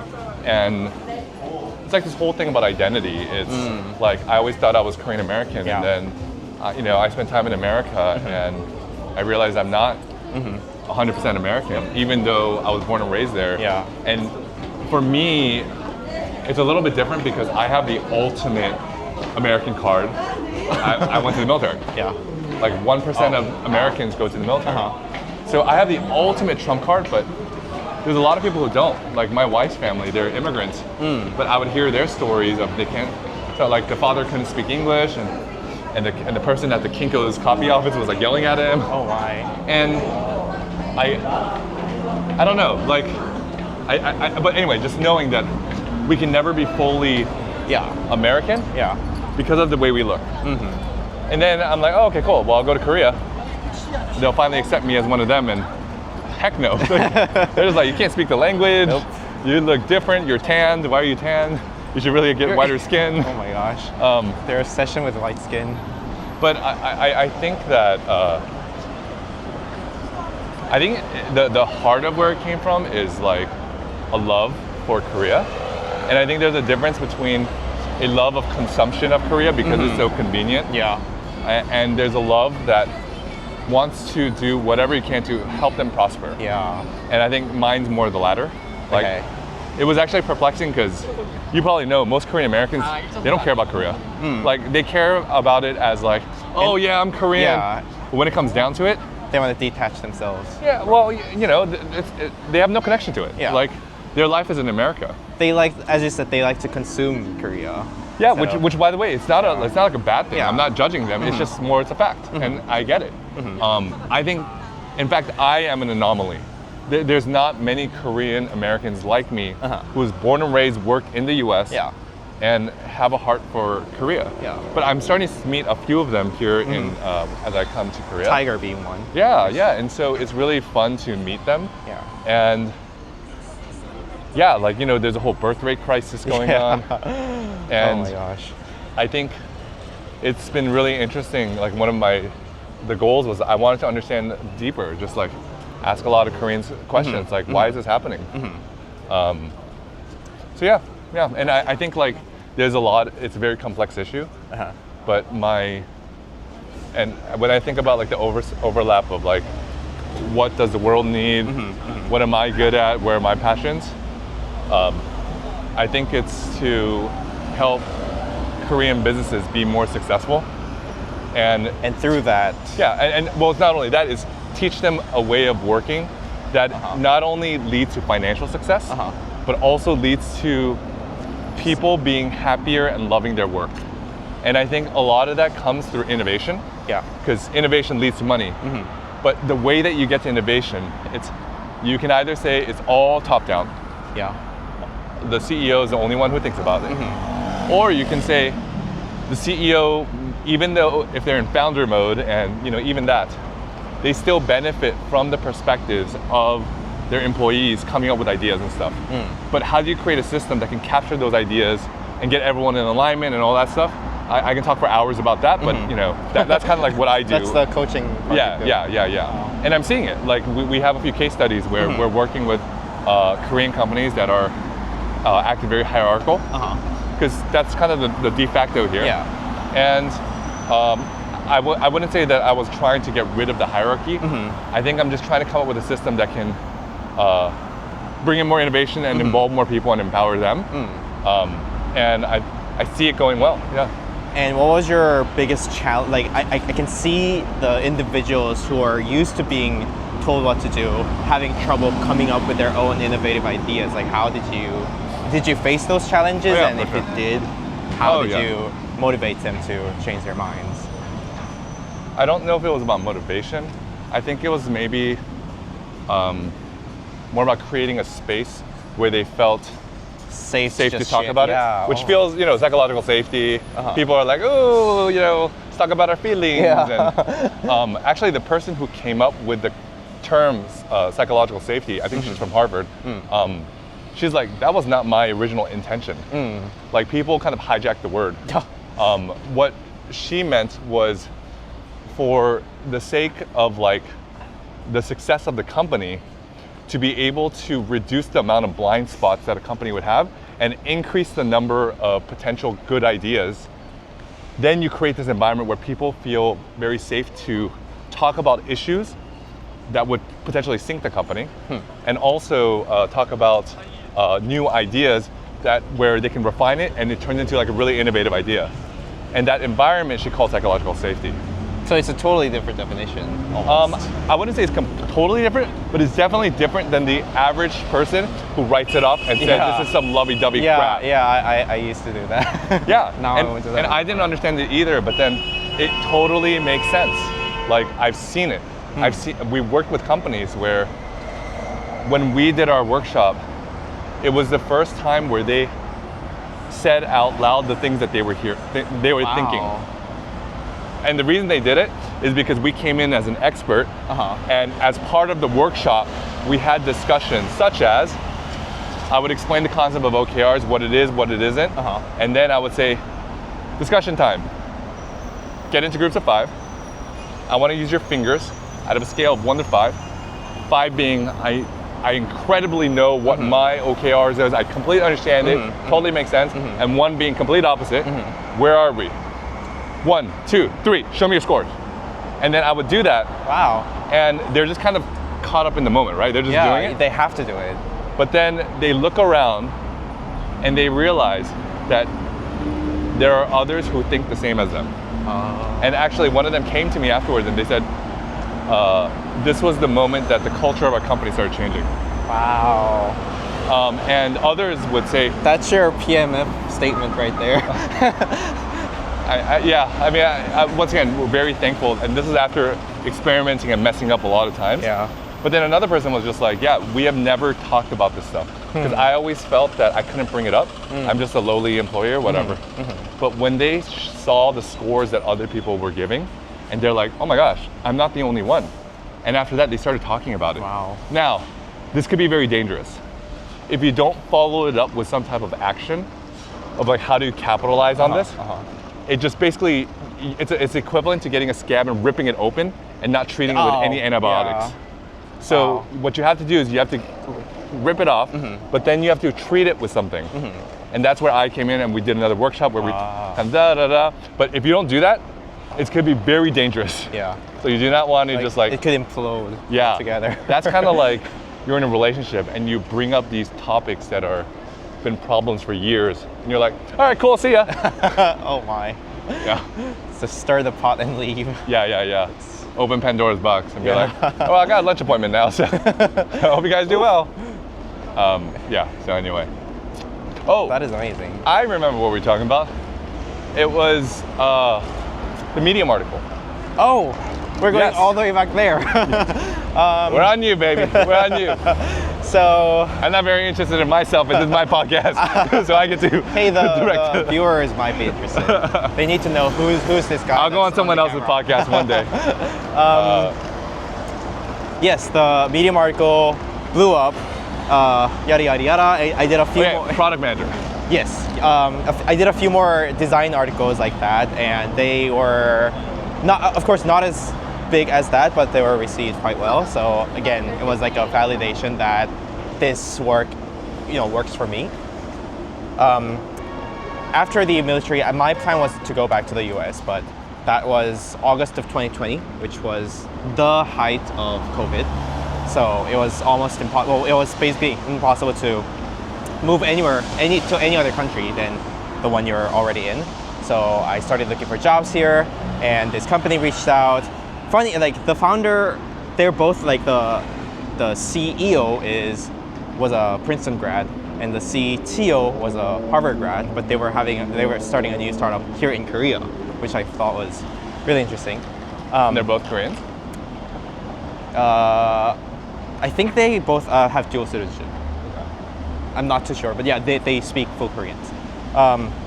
And then they offered me a job as a product manager instead of a product designer because they went through my portfolio and assessed that what I do is in fact closer to product management than product design because like my articles just dive really, really deep into the problems. because I thought like that's what like when I tried becoming a product designer, I just did like internet search of what product designers do, and I thought that's what all designers do, but apparently that's more. A lot of it overlaps with product management. Yeah. And when I did write the article, I like that identifying and setting metrics, what to measure. Those were the things that I was even more interested in than the design, the act of design itself. So it turns out everything that I put out there is more product management handbook. So they hired me as a product manager, and yeah, I worked as a PM at that company for I think like 2.5 years before I left. What type of product was it? It was a detecting early onset dementia or symptoms of dementia that even like people in their 30s and 40s experience, because dementia in essence is a very preventable disease. And, Really? Yes, and if you have symptoms and manage it with like 4 factors, which include like diet, everyday like cognitive exercises, physical exercises and whatnot, you can like extend the symptoms coming to you, like more serious symptoms appearing as much as like 10-20 years. So Wow. It is definitely preventable or That's crazy. extendable, which isn't very well known. Yeah, I had no idea. Yeah, so they were first building an app, like a B2C app, but later on they targeted more of like B2B so that they could sell their products to company employees and raise Like a health and wellness kind of thing? Yeah. Or more, even like bigger tech companies, they would offer it as an employee benefit. Employee benefit, yeah. Yeah, so it was a company that did that. We grew from, I was like the 4th person to join the team, and when I came out, there were about like 30. So we grew like Really a big lot growth, yeah. in 2.5 years. But I left because I was working like 12 plus hours a day, and I realized that I want to spend my time doing things that I own and I want to do. Why did that idea come into your head? Because some people could be like, hey, I got a good job. Yeah. It's good. Because like I can't pinpoint on exactly when I felt that way, but I started feeling that life is very short to There's a common theme. At college, you're like, shoot, graduation is short. Yeah. Life is short. Yeah. And I really hope to see these realignment as like reaching for this one final destination instead of just like going without any direction. But yeah, I realized I don't want to spend, I think if it was like 8 hours a day, I wouldn't have thought that. But I was spending like burning the midnight oil. Like, Was that because you were basically expected to or told to? Or was that something that you were putting on yourself? I think it's more like I started doing that because I loved our product and I loved my company. But once I started doing that, the company started to expect that of me. So it's, yeah. And I made a very critical mistake of making myself not replaceable. So, like the company really like relied heavily on my day-to-day activities. So I was working more and more, and I burnt out. And if I were spending like more than half of my day for this other company that I have no ownership of, I would rather just start building my own things. And it's a mix of that, and I had a lot of like app ideas, and it was like growing and growing. And I knew that if I didn't start any sooner, they will just like be endless. So Yeah, that's really interesting. There was when I eventually publish it, which will probably be soon. You know, actually, sorry. Side note, when you said like sometimes like the unedited thing might go well, I'm thinking about just pushing it. Actually, I think the thing I was telling you about. I think I'm just gonna push it. Like, but in there they kind of talked about they were in a situation where they were trying to figure out a little bit different context. They were doing a business. They tried to make it, they hit a ceiling, and they were like trying to get it, their MRR, their monthly recurring revenue up, wasn't happening. And they were like, should we try to expand to different markets? And what they eventually concluded was if they try to expand, because the market was too small where they were in, they realized it's going to be close to 0 to 1. And if we're going to do that, do we want to do it? And the other thing was, like you, they had a bunch of other ideas. And they're like, and they talked about this importance of founder market fit or founder product fit. I think that's actually a better way to say it. Founder product fit. And like they themselves weren't using their app. It's a dating app, but they didn't use their own app to find their girlfriends. So they were just like, so anyway, this idea that it's not only, like other people could be like, oh, just keep going. But what you don't understand is you're also thinking about the opportunity cost.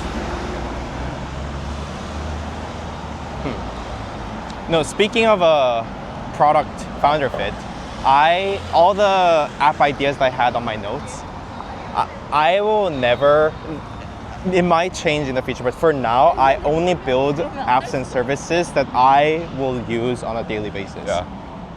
And like, what's better than becoming your own loyal customer? I mean, a lot of benefits there, right? Like you know your user, you'll continue to make it, etc. Okay, so you decided to leave this company. I decided to leave the company. Was that like a painful process, or was it pretty? No, it was very easy because I felt free. Like again, going back, like if you work for a company that much, it's very easy to just like leave it all behind. The other hard part I think was the hardest part psychologically was because I quit and like I was starting to get offers from other companies. The hardest part was turning down those offers. Why was it hard? Because it was so good. The offers are so good. You mean monetarily? Yeah, financially. And so it was like then I had to force myself to think that your purpose is worth more than getting these jobs. Some might argue that you could still get those jobs which have better work-life balance, so you would have time on the side to work on these apps now. But I have ADHD, so I can't really like focus on multiple things at once. How would you explain what ADHD is? Like definition of it, or yeah, because like some people may have like heard of it, but don't know exactly what it is and how it impacts you. So, I don't know if this is like the official definition of it. Just your definition. I'm not looking for Webster's dictionary. Just like autism, I think it comes not in a spectrum, but like a dial. So some people might experience like ADHD, like some people might not be able to focus at all, and some people might be really good at hyper focusing on one thing, and when they can't hyper focus, they can't focus at all. Like, for me, it's the hyper. Like if I get into the hyper focus zone, I can focus for like 2 days straight. But it kind of explains the all-nighter thing. Yeah, but it's extremely hard to get into that zone. Like extremely hard. If I'm not focused, I can't focus for like even 30 seconds, which will lead into the story of why I built the app that I'm building right now. Yeah. But yeah, so I knew that if I had a job, I would have to choose like one thing to focus on. So it was either gonna be the new job or the projects. And I knew that it wasn't gonna be the projects if I had the job, because I would feel responsible and accountable to do the job. So turning down those offers was really hard. And then I just started going through the list of apps that I wanted to build and started building. And that was in Korea? Yes. And that's why you essentially just stayed in Korea? Yes, and then I met my current partner now, who has a job in Korea. So right for now I am fixed here.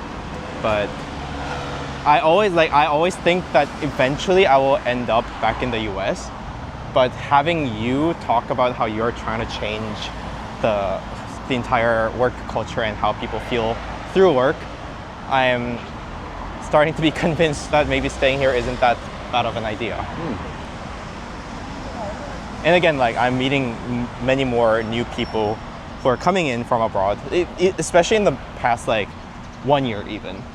I don't know why that movement is happening, but yeah. Yeah, I've heard of people saying like, Korea's so convenient, Yeah.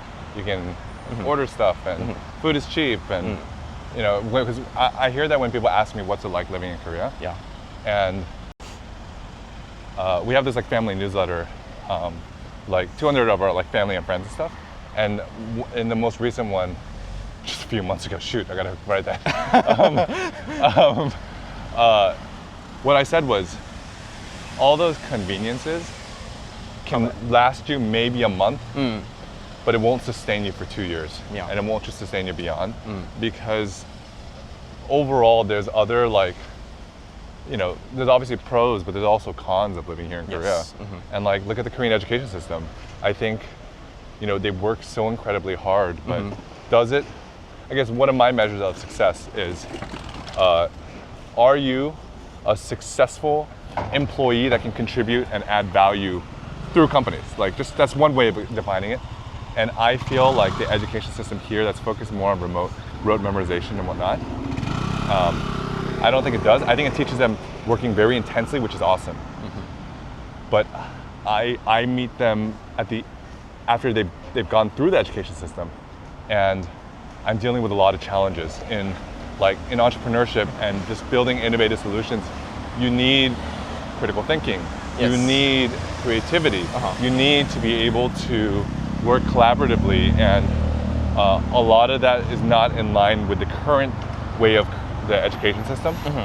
And so, yeah, like I would love to see eventually a reform. And by the way, I'm not the only one to say this. Like, I've met many Koreans who also feel the same way, and they're looking for alternatives as well.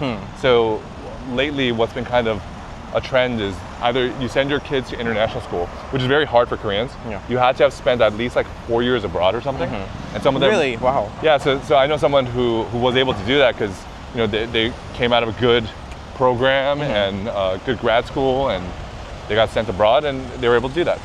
The other alternative is for you to go to an alternative school called 대안학교. Yes, yeah. So that's becoming kind of increasingly a trend.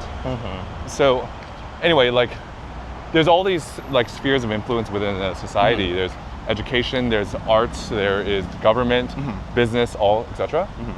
And my theory, and obviously I'm a little biased, is that I think the first one, if I can only target one, I would target business. Yeah. Because that's where the money is. Yeah. And I think money always has influence. Yes. I agree. And if you can reform the I can hold it, by the way. that's fine. Yeah, I'm used to holding this a long time. We'll eventually find a coffee shop or something. Right. But I think that,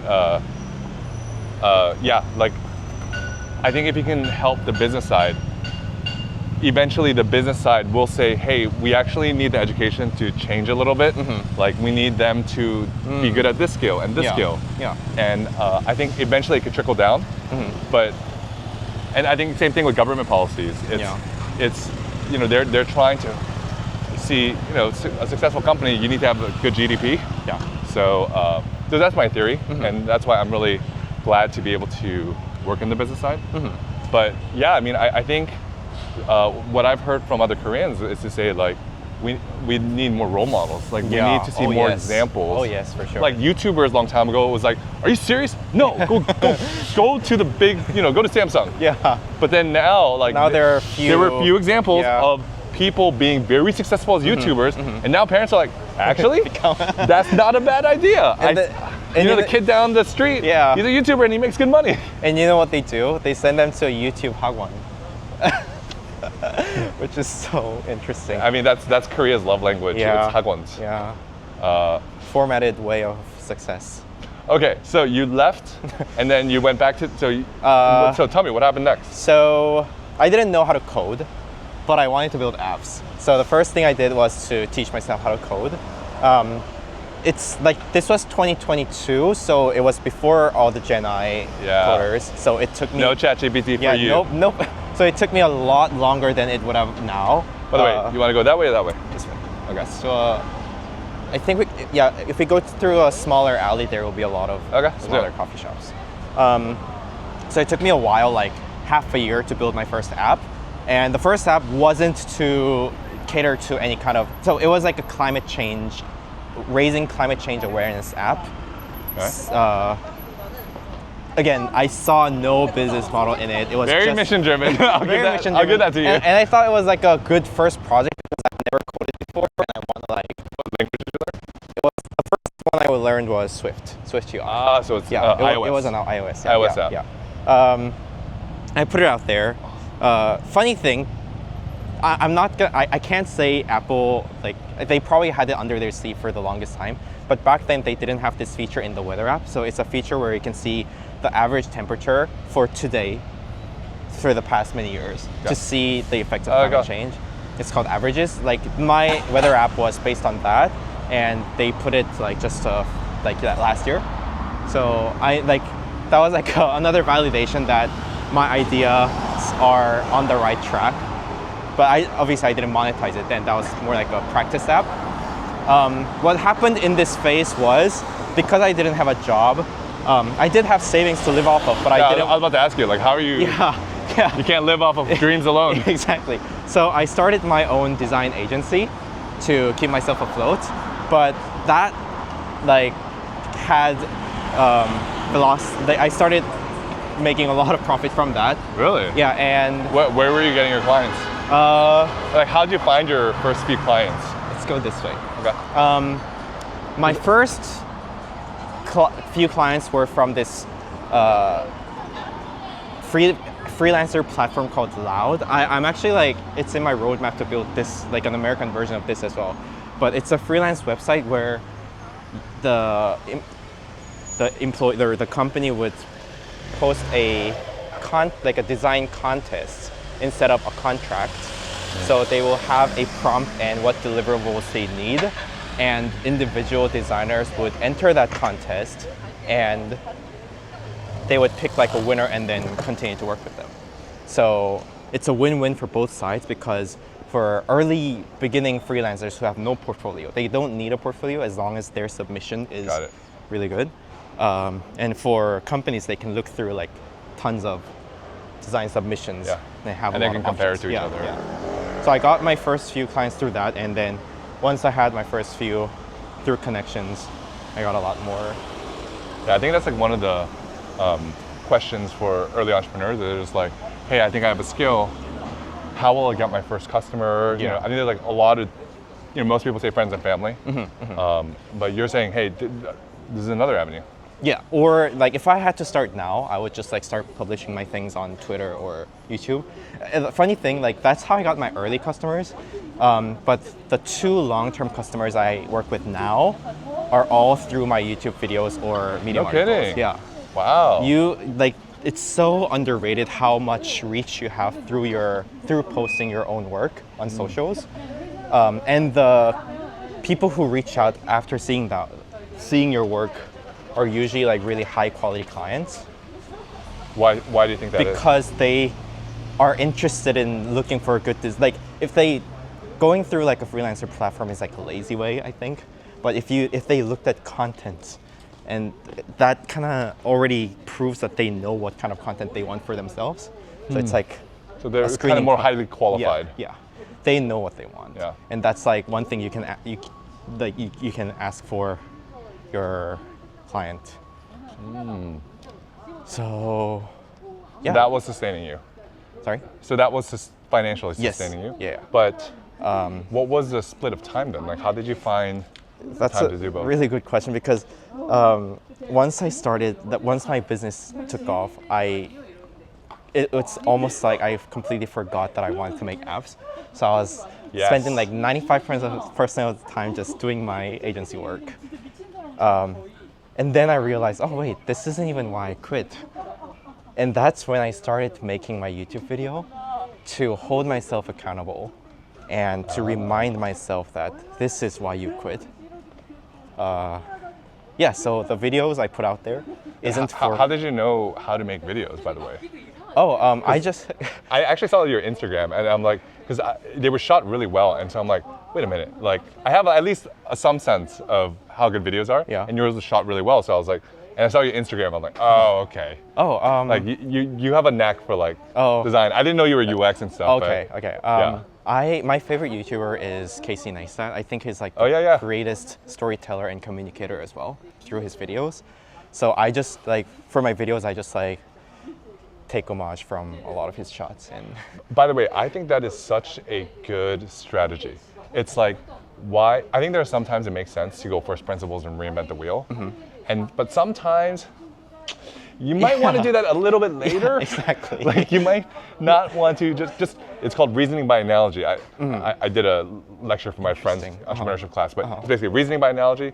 Something already exists. Don't reinvent the wheel. Yeah. First principles, reinvent the wheel. Because like you learn from it, and then you get to create your own stuff. Yeah. Because the point is, first principles assume like it's so much more powerful when you understand like the nuances or whatever.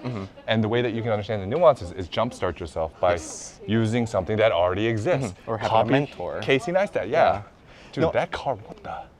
So I just want to show this. We both saw that at the same time. Come on, what the heck? Like, Now, how do you even, sorry. How did this car, that is crazy. Is there any gap? How do you get on the car? Is there any gap? I mean, That's the driver's seats as well. oh my gosh. I mean, they definitely crawled out of the left side. Yeah. That is amazing. Korea, man, that's one of the things that it was hard to get used to. It's like, I actually press record. Yeah, that is insane. It's probably because like they don't want the car too close to the doors. Yeah, windows. I mean, it's still just like mad respect. Like, Yeah. how'd you do that? Anyway, Dang. sorry, Casey Neistat. So you copy Casey Neistat. Yeah. Which now that you say it, it does kind of make sense because I've seen some of his videos. Yeah. Like the Apple Vision Pro. Yes, and exactly. It's very raw and yeah. It's also because like I wanted to make videos for the longest time. Let's go this way. Oh, this is a coffee shop, it seems. Okay. Yeah, I'll keep you on but- the left. Yeah. Is it? All right, I'll let you take a look. Huh. Wait, is this the entrance? That does not look like an entrance to a coffee shop. It does look like a coffee shop though. Really? 우아한 사람들. Oh, okay. No, that is not a coffee shop. That's where all the delivery people take. It's delivery people's break room. Okay. Go. No, like I started watching Casey's videos all the way back since like 2016. So I didn't really like. I didn't even have to like go back to his You already videos. knew his style. Yeah. So from my 6-7 years of watching Casey's Oh, videos, yeah. I just like made my video. That's so cool. That's just like you learn through osmosis. I love the concept of osmosis.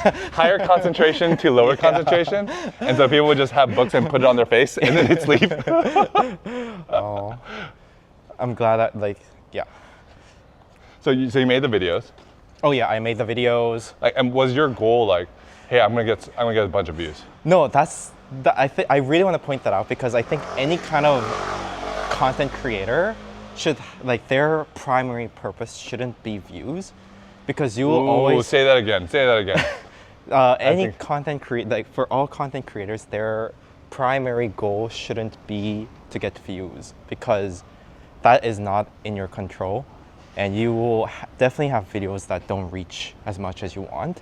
And the only thing that will keep you coming back to making videos is the other purpose you have. So for me, like I said, the reason why I started making video was to keep myself accountable, and even if I don't get any views, that purpose will still stay there, which is why I can sustain and keep creating videos, even if I don't get any views. And I think this goes back to kind of our earlier comment of like, oftentimes, like you hear about like the cockroach startups. So basically, even if an atomic bomb goes off, Oh, yeah. they're the only ones left, baby. You don't even PMF. There's nobody else. So you survive them all. There's your nobody PMF. That's so funny. But the point is like, it's like we said earlier. It's all about longevity. Whoever can last. Yeah, and you need a reason better than just views to last. Can you speak into the camera? Because I keep telling my son. I was like, dude, don't worry about views. He's like, I want to make money. You need better. His name is things Liam. to Liam or Leo? Liam. Liam. You need better things to focus on than views. Such as? Such as, do you want to make one person happy, or like one person laugh with your video? What's your category? Video category? Liam. Good. Is it gaming? Lately, I taught him about AI. Oh wow! And, He's in 7th grade. For some reason yeah. I thought he was much younger. Yeah. So I taught him the Google Notebook LM, and they can create podcasts. And so he's creating like a bunch of podcasts with AI, and it's like 5-7 minutes. And yesterday, he's talented. I was just like, he's like, you know, I don't really like this, but it's easy, so I'm doing it. Oh, I've been here. Yeah? Yeah, I was actually hoping to just randomly. All right, Come here, let's show but this. I Man, had, and Korea's the aesthetics. Yeah. Dude, Korea's just so good with aesthetics. And this is out of Look nowhere. at that. It's like a beautiful, yeah, this is like in the middle of the street. This is like, what the heck? Like, come on. This is amazing. All right, let's go in. All right, mic test. I think we're good. Yeah, we're good. Just trying to check here. Hi. Videos. Videos. We have to keep like remembering what we were talking about. Yes. When we edit this together, it's like they're gonna see like, oh, check out the thing, and then it's always we're like, like- what were we talking about? That should be included. That should definitely be included. Tell me.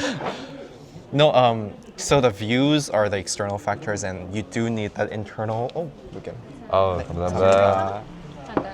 Thank you. 감사합니다. Your English is really good. No, so yeah, so you do like. I'm not saying you can't, like, you shouldn't care about views, because you have to look at views to make better videos that cater to your audiences. Like, you have to analyze it and. Do you look at views, or do you look at likes, comments, like what to use, or retention? Like there's Yes. all these things, you know. It's retention. It's the 3 most important factors. This is like from a YouTuber friend who has 100,000 subscribers. The most important are the 30-second retention, the like average time viewed, and the click-through rate, and engagement such as comments and likes. But it's not always that, because my second video did better in every single one of those factors, but didn't take off. Like the first one is, I think, doing like 150,000. The second is only doing like 10,000, even though it has better metrics across all factors. Interesting. So that's why you shouldn't only care about your external ones, but have an internal one to keep driving you. Right. Yeah. I think that makes a lot of sense. Yeah. Same goes for like posting tweets, your newsletters, everything. Yeah, you had like, so I saw you had like 7,000 YouTube subscribers. I'm assuming you got the majority of them through your viral videos. Yes. Yeah.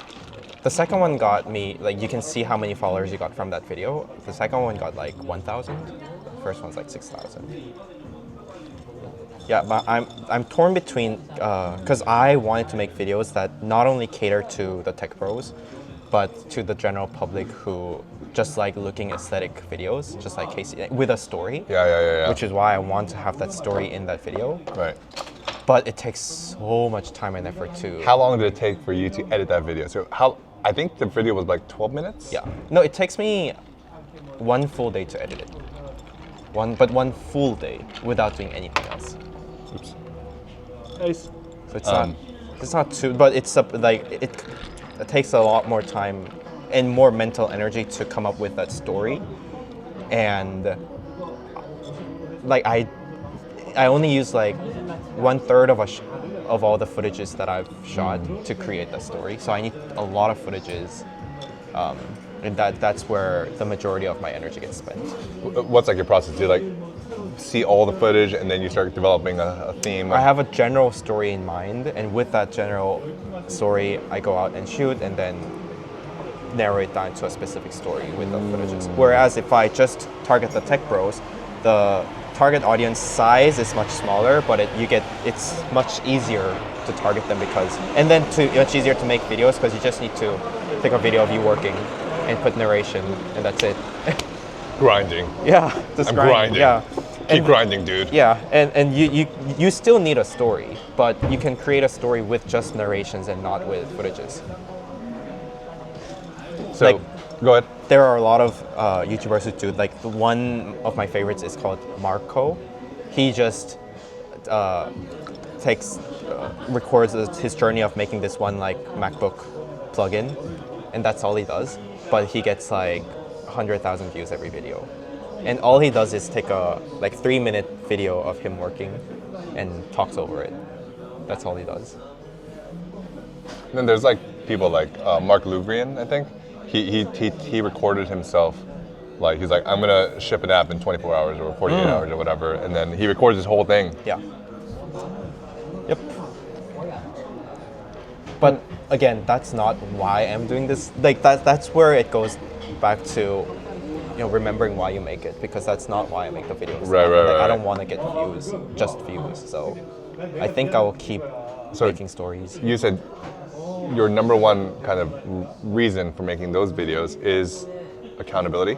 Accountability, and in a way, by making those videos, I make better apps, because delivering an app also involves and has to have storytelling elements in it.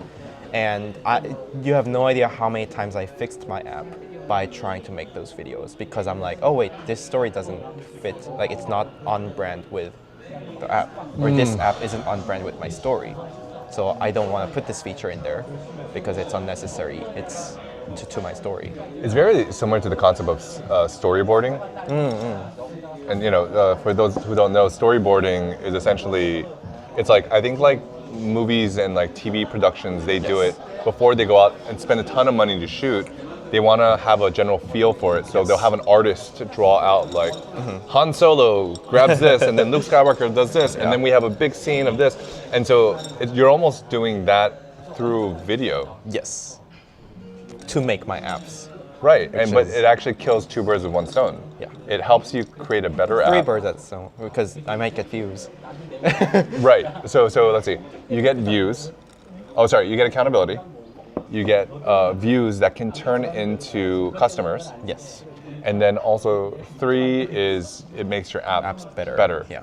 Which feeds into the people that are coming in, and that's kind of a nice virtuous cycle. Yeah. Oh wow. Now you put it that way, I should keep going. Fly loop. Yeah. I watched this video shoot by the guy who it was ConvertKit, but then they rebranded to Kit. I forget the CEO, but he creates really good videos, and I think he's a really good thinker, and he had this video about fly loops. I think it's called fly loops. Oh my gosh, I think it is. And then it's just like this leads to this leads to this, and it just keeps growing and growing and growing. And you have a fly loop right here. Amazing. Create the videos. Thank you for identifying it, because I didn't know it myself. Yeah, you just gotta shoot those videos now and keep building the apps. Yep.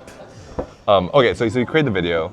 Did the first video lead to a bunch of things? Like the first video just got me views and subscribers. And the first video was me building an app, again, as a practice, because this was my first attempt at making an app publicly. Right, that was the climate change. Yeah. No. The climate change app was before I even made videos. This was when I first started. And then I went into I fell into a hole of just doing my agency work. And then I realized. How long was that hole? 2 years. Oh, yeah. Dude, I thought it was like years. Nope. a week. Nope. 2 years. Yeah. So because I published my first. No, it's more like 1.5 years. I published my first app January of 2023, and then there was absolutely nothing since then. Because the agency work. Yeah. Okay, but from the agency work, did it bring enough money in so that you can now do fully what you want to do? I wouldn't say fully. I mean, yeah, if I live on minimum wage, but not to sustain the kind of life I have now, which is why I'm not completely letting that go. I had 6-7 customers earlier this year, but I cut that down to 2 customers. The 2 customers that I really enjoy working with. Are they all Korean companies? No, they're both. One is in Denmark. It's a Danish company. Oh, wow. And the other is a non-profit in the U.S. It's a suicide prevention. It's a Christian and non-profit. Okay. And one of the projects they're doing is one of the members of that non-profit or church was his name is Jake Ricker. He walked along the Golden Gate Bridge to help people prevent people from jumping off, and now he's been doing that for almost a decade. And now he wants to bring that experience online. Oh, wow. Which is why they reached out to find people who can do that, and they saw my article. And Super on brand, on mission. yep. And so we are creating a bunch of, because we can't force Google to change their design, we're making a bunch of landing pages that can target people who do those queries. So like using SEO. Yeah. So that when they reach the page, they get persuaded not to. Wow. Do they have a business model? It's a nonprofit. Well, nonprofits They still need to make money. Not. They're experimenting with a new service, like a mobile app service now. But what I know, like our progress right now is now Google has google.org, which is their nonprofit branch of Google. They've finally reached out to the project, and we have a few engineers who are participating in. Oh, very cool. Yeah. Okay. So wow. So you fell into a hole for 2 years doing agency work, which, by the way, like I think it's such an incredible skill because. So one of the things that my theories or what I would love to see reforms in education, I think they need to teach AI fluency. Like my children are getting that because I feel strongly and I enjoy AI, but they think it's very obvious that you can code by speaking to your computer. Like they think, like my daughter yesterday, she's like, "Appa, like can we code the game? I have a lot of ideas." And she thinks it's just as easy as speaking into a computer, which it is because I set everything up. But all she has to do is speak it, and she'll be like, I'd like to make the game slower, and then it codes it. And then my son's creating AI podcast. So that kind of AI fluency, I think future children, like they need to know how to use it. I think, sorry. Oh, no. Well, sorry. Anyway, the second thing was, I think every student should go through an entrepreneurship class where they learn how to make money. Yes. And they have to launch a project and they make money. Yeah. It's like almost level 1 is within the friends and family, but after that you have to graduate, you have to go beyond and make X amount of dollars, and then you're out of the program. And I think that's more important than like the foreign language requirements. Like I had to learn Spanish. Like how helpful has Spanish been other than the 1 or 2 Uber rides that I had with someone and I said, "Oh, puedo hablar español poquito." To build that 10 seconds of connection. Yeah, versus learning how to make money. And you, like, and the reason I feel so strongly about that is basically what you're saying. It's like, even if you decide not to go into entrepreneurship, everyone always needs to know how to make money. Yeah. And so, like, if you want to become an artist, don't be a starving artist. You can make some side money and keep pursuing your dream. And from that, you can have more, like you can be liberated from being constrained by financial struggles, which will lead you to be more creative, in my opinion, in my very humble opinion. Sorry, you were gonna say though. Oh, you said AI fluency, and I think, like, to play the devil's advocate, the term AI fluency should also be just like how to talk to engineers, because you just need to talk to AI as if you're talking to an engineer. Like, I don't think there's anything different than talking to an AI and telling them what or how to do stuff, and clearly telling them what outcome you need, than telling your engineers how to do that. Because all AI is doing is, the goal of AI is to create an outcome that the requester wants, which is the same thing engineers do. Couldn't you say the same thing of like copywriters, marketers? Yes, like you just have to talk to an AI product just like you will talk to a human professional. And then they will do something. Maybe it's not up par to your outcome, and you just need to tell them again how you would tell the human professional that that's not what you want. Yeah. Well, at least that's been my experience using AI. So I was telling you, I was kind of on the way here. I was in the subway, talking with ChatGPT, and I was writing a note to myself, and the note was, I can get out of ChatGPT what I need. Like, I'm trying to learn about private equity and stuff, so I can get it, but it's because I know how to use ChatGPT.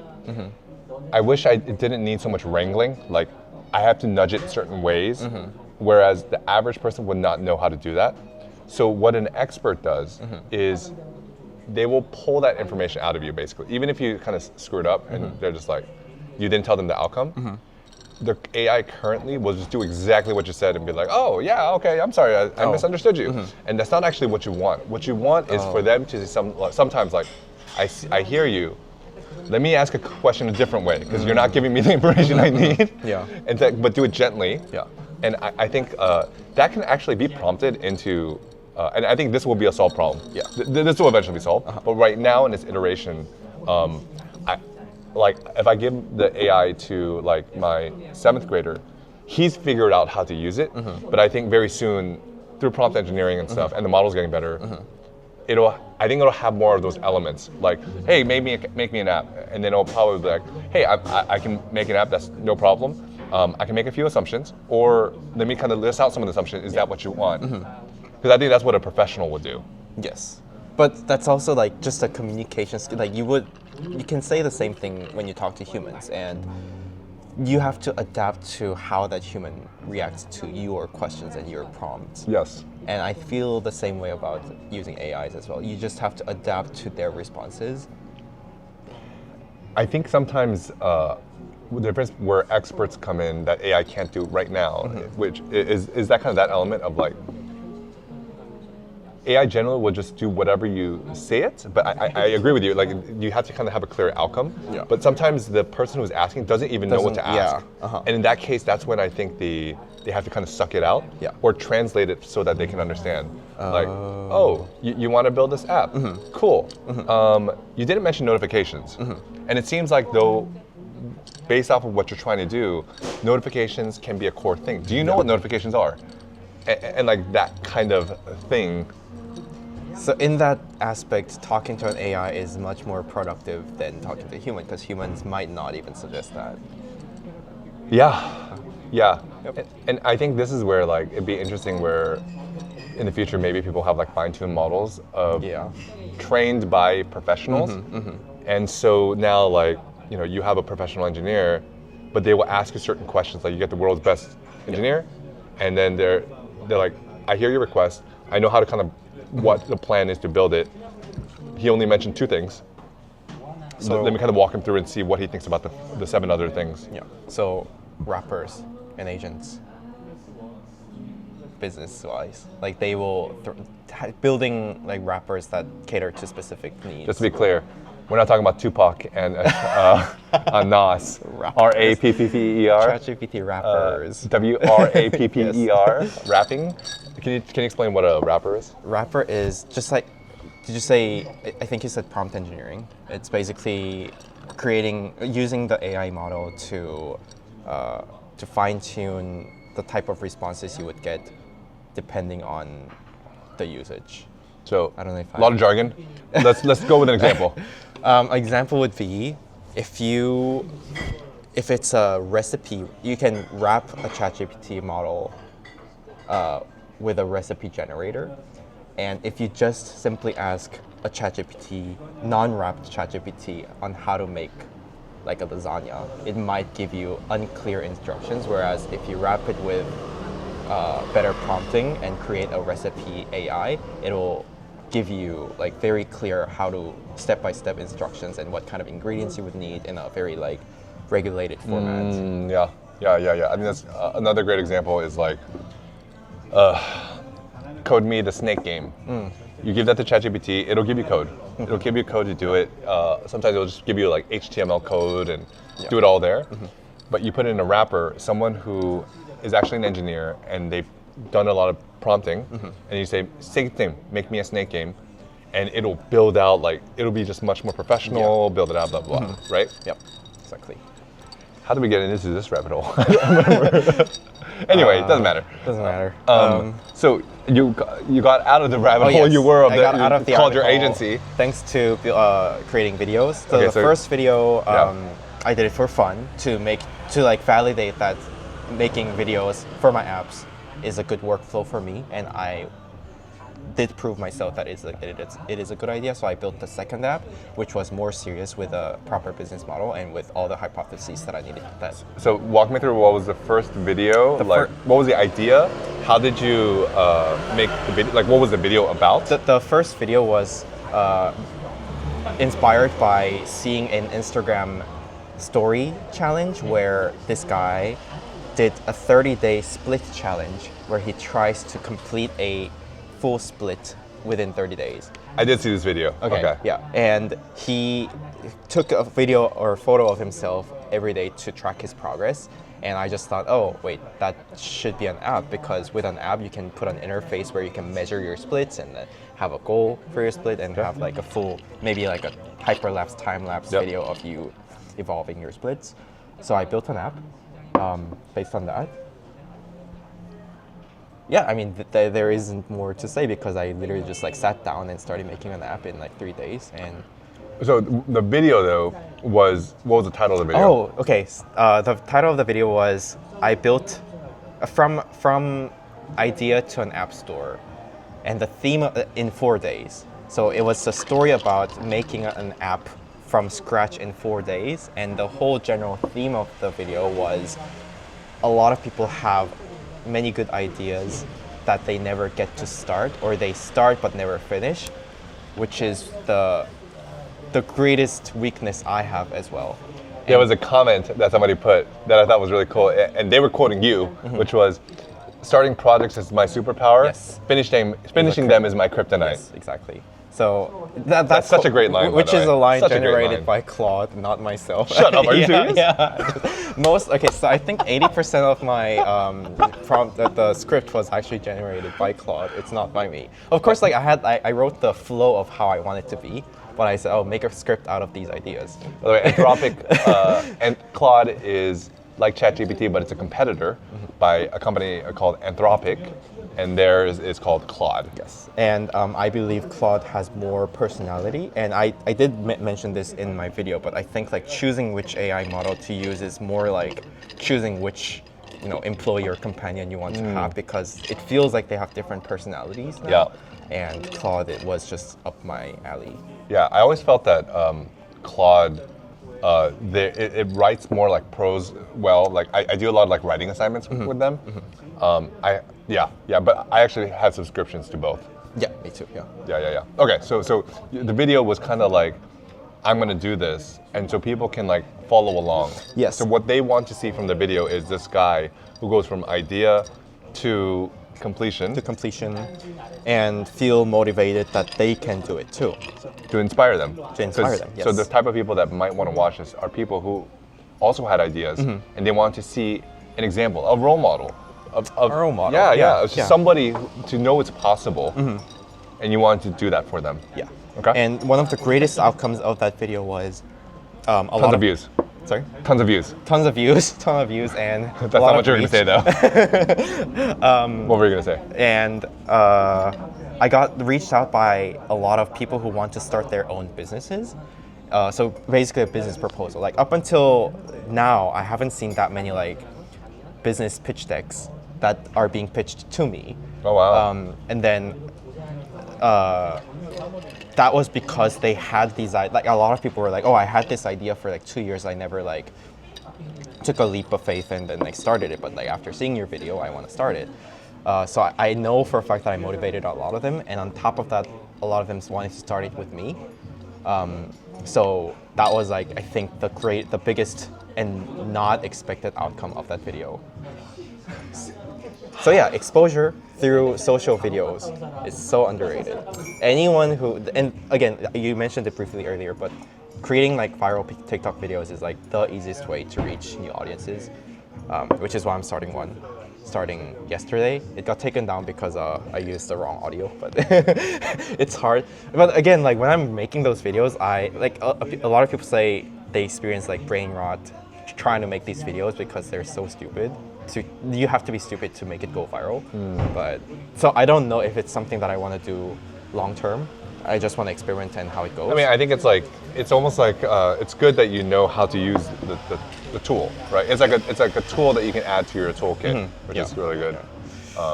You can make an online course about that, by the way. Courses? Yeah, I'm saying you can make an online course with that, charge $69 or whatever. Oh, wow. That's a whole story of like I have a I wouldn't say personal beef, but like I'm not a huge fan of courses. Okay. But yeah. Okay.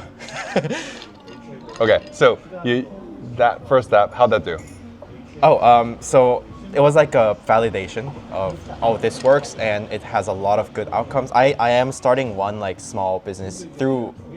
I think I got like more than 10 pitch meetings, and I liked one of them a lot. So I am starting a business with him. And where is he? He's in Pittsburgh, but I really like the business. Like I'm not sacrificing anything. It's just like I'm helping him build a website.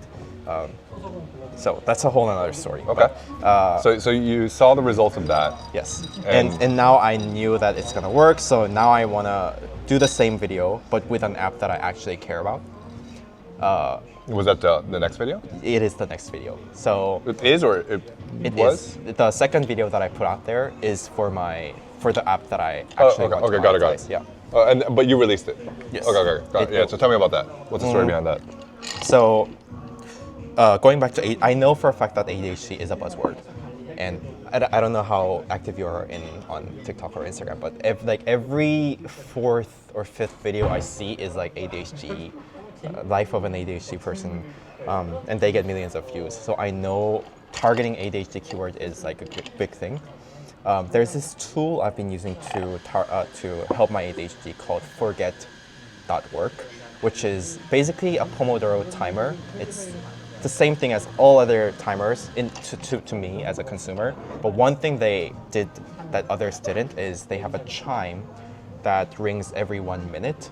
And what that does is, for me, it's difficult to focus for 30 seconds even.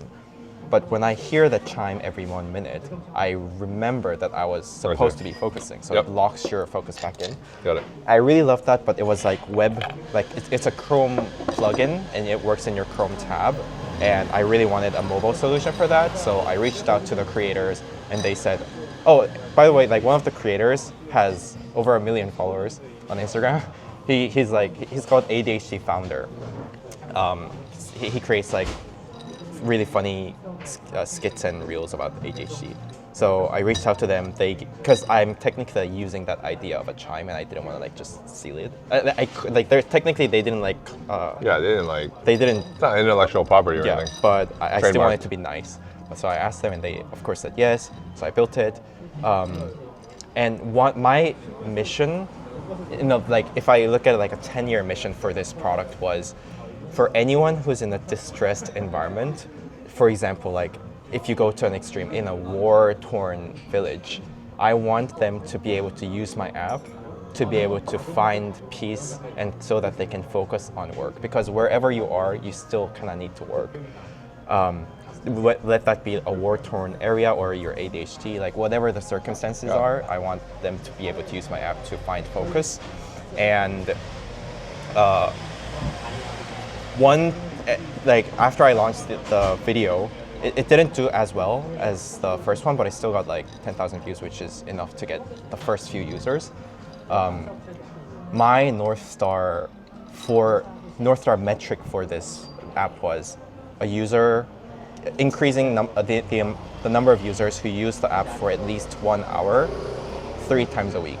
That was like my threshold for a loyal user, and I had like 10 to 20 in the first 2 weeks, and I started interviewing them, and one of them actually was in Ukraine, and he lives in like very close to where the war is happening, and he said I didn't share this mission statement to my users because I feel like that's something they should feel and not told, and he said he can't work without this app because he finds so much focus from it, and he just has the app in front of him and focuses. So that's when I knew that this works, and that's when I decided that I will, instead of moving on to building a next app, like I will double down on this idea and start or add more features to it. So And that's where you are right now. That's where I'm at right now. I am just 2 weeks ago I tweaked my paywall because like I had a lot of free users, and I realized they were using it up until the free usage every day, because I had like 30 minutes of free focus every day, and a lot of people were using it just for 30 minutes. So I changed the paywall, and I think I saw that on Twitter. Like they hated you. The MRR like literally skyrocketed after that. So and then I didn't do any marketing yet because I wanted to make sure that the paywall works before I put any budget into marketing. So now that I know the app works, like I know people use it, I know people pay for it, so I just need to reach out to more audiences now. So I feel like where I'm at. that's been like so. A few months ago, I was like digging into which target audience I should go after, and then one I started going deeper into was the indie hacker and solopreneurship world, and it's like I remember seeing a tweet, and I think this encapsulates kind of the indie hacker, like what they've learned. Someone said like, this is my revenue when I had spent 90% coding and 10% marketing, and it was zero. Yeah. And then he flipped That is it. so true. And then he did 90% marketing, 10% coding, and his revenue skyrocketed. Exactly. What do you think about that? Because it's like, especially with AI, it's so easy to make whatever product that you want to build. What's difficult is making people, like getting people to use it and reaching that audience. Because AI doesn't really, like even AI can tell you strategies to do it, but you still have to do it yourself. I mean, you can use AI tools to distribute it to more platforms, but even that you have to make a decision to do that. And building a product is easy because the outcome, there is no uncertainty in the outcome. But with marketing, it's all uncertainty in the outcome. So naturally, you kind of have to spend more time doing it to get the same amount of expected results. But a lot of people are scared to do it because you don't know what you're gonna get. I mean, I think that's what I was saying. Like, I think your online course, it would be interesting. I think especially kind of your viewers, if they get inspired and they're like, dude, this guy did, YouTube and then sold all these things. I don't know how to do this. And then they're just gonna go out and try to look for it. Yeah. And there's a lot of material out there. Like, this is how you use it 5 different ways and blah, blah, blah, blah. And they just kind of like, I just kind of want to go to the person I trust. Yeah, even if I do a course, I do want to scale my product much more before I start to do that, because right now I don't really have things to show. Yeah. I mean, I think you already have something to show. You have a video that got 100,000 views. Yeah. I mean, I've seen like people pick up courses of like, I got 100,000 views and whatever. That's enough. That's enough. But so I would say, if you're saying I'm not going to do this because it's not the best use of my time because I want to focus on product building, that totally makes sense. Yeah, that's my reason. If it were the other thing, which is I don't think I have enough to show, I think that's BS. Okay. I think yours, like I personally, I'm just like, dude, how did you do this? Because I think eventually I may want to do this, but I'm not exactly sure how, and I don't know where I should turn. And this actually connects me. So I've been making kind of 2 series of videos. One is these long form interviews. The other is just like my thoughts on AI. And the one I shot yesterday was about this guy who tweeted from Andreessen Horowitz. He's like head of crypto or something. And he's just like, distribution is the new moat, which Yes. Distribution, 100%. the ability to access many, many people, the moats is your competitive advantage. And what he was saying is with AI, he wasn't talking about the cost of building a product. He was just talking actually about content creation. Yes. And content creation is become super easy. Did you see HeyGen? Okay, so HeyGen, do you know who HeyGen is? No. So HeyGen is a company, an AI company, where they kind of got really famous for, you can give it a video, like of us talking, and it can change it into a different language. And it will use your voice, and it will sync your lips. Oh. So, a lot of YouTubers are using it. I saw this video like literally this morning. So there's a lot of videos, and then recently, so you have existing videos, and you can turn it into a different language. Yesterday or a few days ago, they released this update where it's called Infinite Looks. So I can Yes, I saw. train it on Yeah, me, yeah. and instead of creating a bunch of content, it will use my voice, but it'll put it now in different backgrounds, different clothes, or whatever. So looking at that, it's like, and then you see people who are generating lots of content, TikTok, and they're just automating it. They have a script, AI is creating the script, it feeds it to this API, and then the avatar says it, whatever, they change the clothes, and they just freaking make tons of it, and just throw it out there. Yep. And, but his point is, this is going to become even easier. Yeah. Even easier. And so now people are going to get confused of like, who do they go to? And they're just going to have a big aversion towards all these they get a whiff of AI, they're just going to run away. Yeah. And they want to go back to the people that they trust, that they've been following for many, many years. Yeah. The value is just going to go down if it's that much easier to make. And I think, I hope that people will know if it's like really easily made. And I think all the videos that at least for me, all the videos I see that show up on my feed, which means they performed very well already, are not AI generated, and they're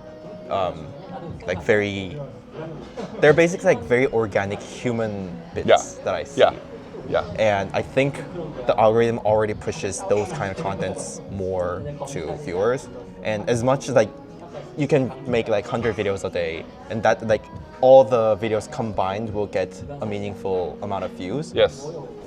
Especially if you can automate it. Yeah, but again, I don't think that will reach the audiences that you actually want to get. So I think that's like a really good point. It's because like, I think people automatically assume that number of views. So that's like my son, he's like, oh, I want to get lots of views. And that's the way I used to think as well. More engagement is better. But then I read somewhere, I forget where I read it, but they're basically like, I don't care the number of views. I care the number of views by the target audience that I'm going after. Yeah. That's what I really care about. So my numbers of views could be like 300, but if they're all highly qualified people, then that's amazing. Like that's way better than a 100,000, 1 million view thing, which will lead to some people signing up, but they're all like the wrong types of customers, and they're all gonna bounce. Yeah, and like just looking at my personal experience, I spend a lot on apps, but of all the like, if you say I watch 100 reels every day, very few of them are AI generated, and I can tell because I can make AI content, and I know for a fact that most of them are not AI generated. So the things that get shown to me, who is a very good consumer, are not AI generated content. So in that algorithm, I trust. Yeah. Like they're not organic contents, per se. Yeah, part of the tweet was talking about how like they're gonna look for creators that are more genuine, that they're not just like always this hyper optimized, say the keywords. They'll just be like, oh, here's kind of my hot take, or here's just a thought that I had yesterday, or just off the cuff stories about their family or whatever. Like I think ultimately what humans are looking for is relationship. Like they want to have some type of relationship with this person. And people don't right now, or maybe in the future, don't want to have a relationship with an AI. Because it almost feels like you're being tricked. That's a really like catfish. Yeah. Because we tried to like automate the process of suicide prevention, and we reached the conclusion that that is not a way to go. Because you cannot create a bond with a person at risk if you're just using like an AI response. So you can use AI to, create a pipeline where they can reach a human, but in the end they have to reach a human. I think the ideal would be that the bot is an assistant. It's upfront, and it says, "Hey, I'm an AI assistant." Yes, that's actually the first thing that we said we will never change. If faking to be a human is like the last thing you want to do. Yeah. So it's like, hey, I'm an AI bot. I'm assisting a real human, but can I please collect some information on you? Yeah. And what you hope is that through that process of them asking specific, empathetic, questions, they think they're just answering a form. Yeah. But what they're really doing is actually being like a de-escalation. And then maybe the funnel of people that want to actually commit suicide, some of them are like different tiers. So some of them, just the AI bot might be enough. Yeah. Just like, oh, you're right, what am I doing? And they'll leave. But the ones that need to go, they'll just be like, hey, we're here with you, show empathy. And then they get funneled eventually to the human. Exactly, yeah. Yep. I was working, one of my clients was a mental health care startup, and they also were doing customer interviews. And one of them, I remember one of them clearly because she said, basically, I was on the verge of suicide, and I was using this app to help me and whatnot. But they talked about that, like some of the statistics here in Korea during COVID, it was really bad. Yeah. I'm gonna mess up the statistic, but it was something like they had an emergency number for suicide prevention. And one of the confusing things is there's different numbers for different groups. Yeah. Like the teens have one group, Yeah. the adults have one group, whatever. And it was like, I think they said like on average about only 60% got through the phones. And this is an emergency hotline. And then in COVID though, it was worse. It was like 30% or some crazy number. And then the question is, what happened to those people who never got through? Oh my. And so yeah, this is like super meaningful. And the problem is, and the article was kind of saying the solution, the problem is they can't get enough professionals to go through the pipeline. So the government is trying to push more people through the pipeline. I'm like, that's like 4 years, man. That's like 4 years. What we really need is to break down all the tasks that they're doing and to see where is the time suck and how can we get them to do stuff that they care about that's more their specialty. And the other administrative stuff, you push it to like AI or whatever. Or AI assist.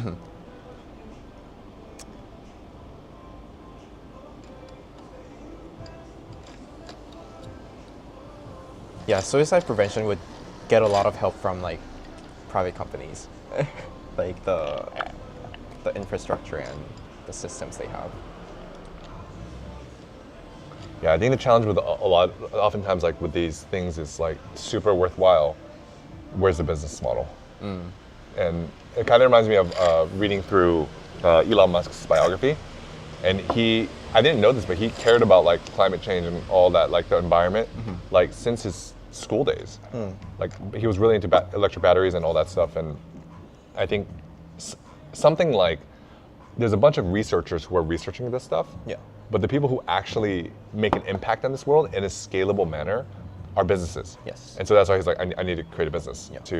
It's like, I'm going to create a business in order to accomplish this mission. And I think a really great quote is, not everybody believes in climate change, but if you build an amazing car, you don't have to. Exactly. You don't have to convince them. They'll just buy it. And then they'll buy it, and unknowingly they're going to help the environment. So it's like, I think that's where like we need, I think that's a part that kills me is if we can solve the money problem, which may be the AI thing, you know, you have universal basic income because some company, OpenAI, I don't know, someone figured out general intelligence and they're making tons of money and the government taxes them up the wazoo. And now everybody has money. But the next big crisis will be, who am I? I spent my entire life becoming a lawyer, a doctor, or whatever, and AI in a second is doing it better than me.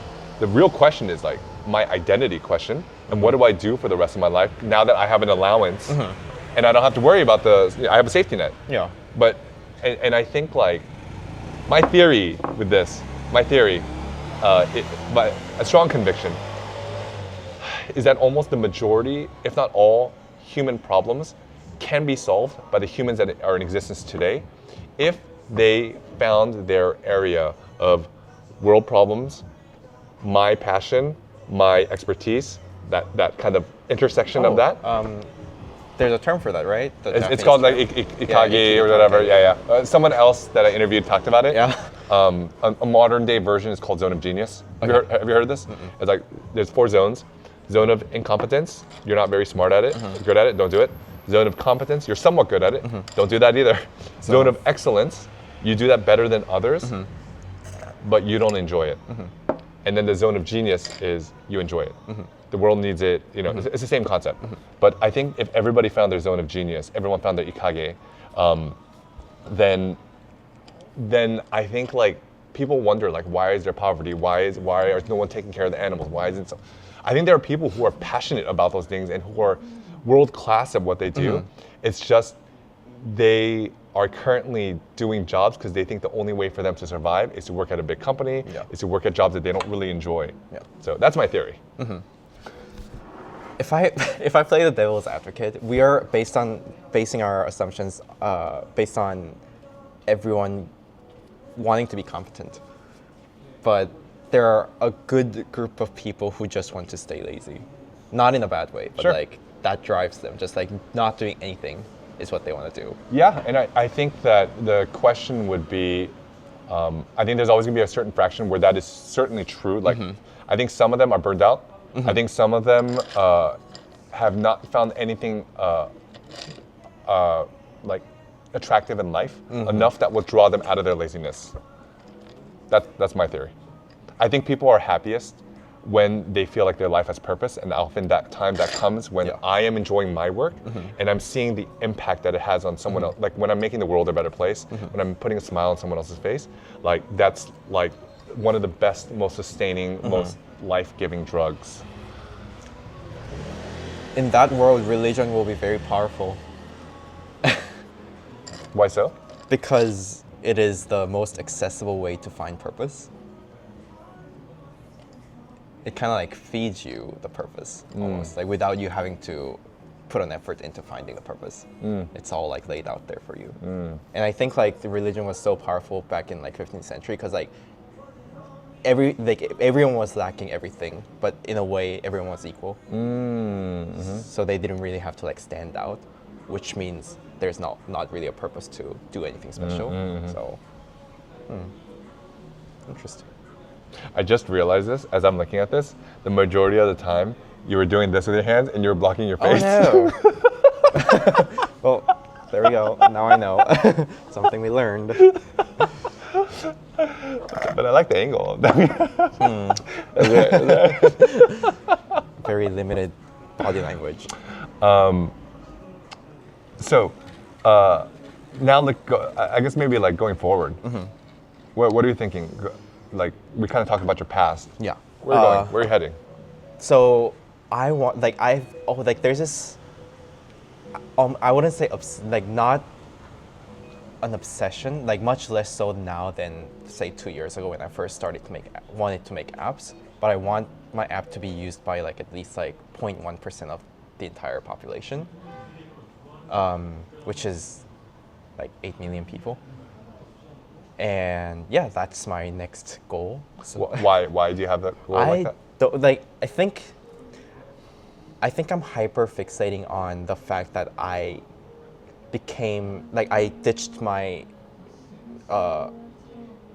my goal to be a roller coaster designer because I wanted to cast a broader impact. So my purpose became a broader impact. Hence this figure of 0.1% of the population. And I don't like if I've pondered over that for many times, but if I thought that was like a bad goal to have, I would have left it. But I don't think it's a bad goal to have. So I'll play devil's advocate. yeah. What if you had 100,000 people, but they were actually like your target segment? That is a very good question. And they're like, all of them would like write you handwritten letters and say, you've changed my life. Yeah. Would you be like, cool, I'm still going after 8 million, brother. Step aside. Wow. No, that's a very good question because my partner holds a very, very different view than me because he focuses on wanting to change the life of a select few around him. So he would be happy if he changes the life of his closest family. He's very like family oriented. And he always asks me, like, when you reach that 0.1% goal, you'll want to reach out to more. And then like you will never, and then like you'll end up losing what you really wanted to focus on in the first place. I think that's one of the reasons, like I get that point because I'm like the anti-startup because I don't like scaling up for the purpose of scaling up. Because in the process of scaling up, you will lose like the core value. There's a very good chance that you might lose the very core value. Like I think the best example is Headspace, because I absolutely loved the product in the first like 3-4 years because it's solely focused on meditation. But now it's become this lifestyle app, and I don't use it anymore. Interesting. I was starting to mess with it around 2014, 2015, 2016. So like in a way, they lost a core audience that really liked the meditation feature, and that's like the last thing I want for my products. But I know that if they just focus on meditation, they wouldn't have become this big company. So that's why I want to build like a more microservice. And I like in my head, I think 0.1% of the population was enough to stick to focusing on that smaller niche feature instead of having to scale up. I think that's where the number 0.1% came. But obviously I'll calibrate as I develop my products. Yeah, I mean, I once again, I think it's fine that you have a goal like that. I think it's great that you have a goal. Like, I think we all really benefit from having goals. I think it's one of the things I do when I work with startups. I kind of poke and prod in their goals of like, I'm trying to understand why. And also, I think the concept of having a goal is really important. The question is that the right metric that you should be going after? Because like, for example, I think like trying to impact that number is the same thing as saying, I'm gonna get 1 million views. Yeah. And yet you just said, don't go after the views, like go after another metric.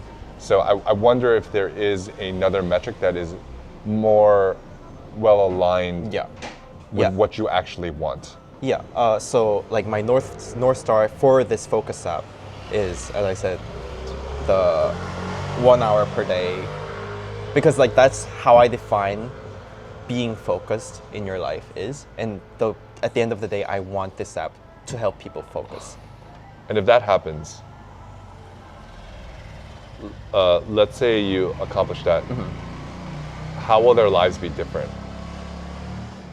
Like, let's say they made this actually into a habit, and it's this continual habit, and that triggered other habits. And then what do you think the result of that will be in their lives?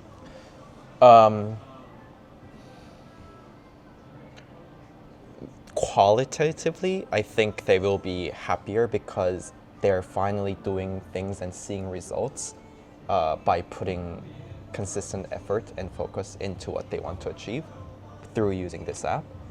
And quantitatively, I feel like they will keep subscribing to this service because they see through using this service, they're creating monetary value in work they do while using the app.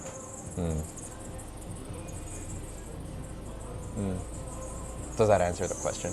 Kind of, but happier, like kind of paint the picture for me. Like, So before going to the lives of one of the work. So, for example, it's my experience, but I talked to like 10 plus users and it's their experiences as well.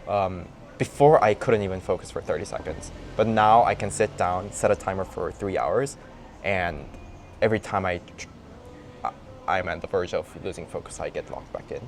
And that is an experience that I've never felt before, and work feels different. Like, before, work seemed like starting to focus felt like a chore, but now I look forward to turning this app on and getting into that focus zone, because now I have a before focus was such a fleeting concept, but now through using this app, like it's a workflow in it's become part of my workflow. So it's almost like your app, it's like your kind of value proposition to your users is, I'm going to change your relationship with work. Yeah, I guess so. Before, your relationship was like this awkward, person that you don't really want, or I don't know. How would you characterize that relationship before and after? Fleeting. Before, it was fleeting. Focus, like my value prop would be an easier way to find focus. And my point is, and so what? I think that's like the first order. I want to understand the second and third order effect. Because that's the thing I think that actually motivates me. So that you can get work done more easily. So that? So that... My heart's not moved yet. So that you can finally get things done that you've been wanting to get done. If you had this thing that you've wanted to get done for the longest time, but you didn't have a chance to or was unable to, with this app, you can finally lock into that and then finish it. It's like going from almost shame to Oh wow, you're really victory. getting into the emotions. Oh wow, yeah. Because I think that's shame to victory. I think you could feel shame. Yeah. Like you're all just the like time, people are like, oh, you said you're going to do that weeks ago. You're going to do nothing, and that becomes a belief. Yes. That from shame to victory. Like, I mean, obviously change the words, but like Yeah. I think the core of it is I think a certain amount of shame. My wife does a book club, and it's called and one of the books that we read was about shame, and this it went viral, and but she had a TED talk about shame and how toxic. It's essentially kind of like mold, and it just grows and festers in darkness. And I think saying that you're going to do things, or people are going to ask like, hey, what are you doing? What are you up to? And you're like, oh, I'm working on this, and they're like, you've been saying that for the year, and they start putting this kind of self-fulfilling prophecy, just like you in the roller coaster ride. People saying you're just a piece of crap, like you don't do anything, and you're like, but I'm ADHD. It's like, whatever, dude, you can't do crap, and that becomes part of your beliefs of yourself, and it limits your actions, and it's like, but I think the shame in that, pun intended, is the mass potential that this person has. It's a shame to that person. It's also a shame to the world. That world is deprived of that person's awesomeness. Wow. That's really interesting, because one of the characteristics of ADHD is self-talk, like telling yourself that you're incapable, like punishing yourself, torturing yourself with this negative self-talk, and making yourself feel the shame. So that is a very good value proposition. And basically one of the books talk about, it really hones in on women, actually, because women, I think guys face shame too, but women, they're faced with all this like portrayals in media that you gotta look a certain way, blah, blah, blah. But basically what to say is the antidote to shame is, what do you think it would be? What do you think the antidote to shame? Confidence? Confidence? Okay. So, interestingly enough, it's vulnerability and acceptance. Yeah. It's when somebody takes that first step of vulnerability, then you realize this thing that you festered, that you're like, I'm never going to show this to anyone. I'm never going to show this part of myself to anyone, because they're going to judge me and think I'm a piece of crap.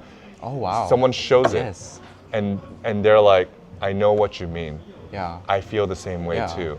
And that's why I think eventually your app will need to have a community, because once again, if you're solving the problem, I think the core problem is focus, but I think almost the core problem that you're solving for is shame, is within this context.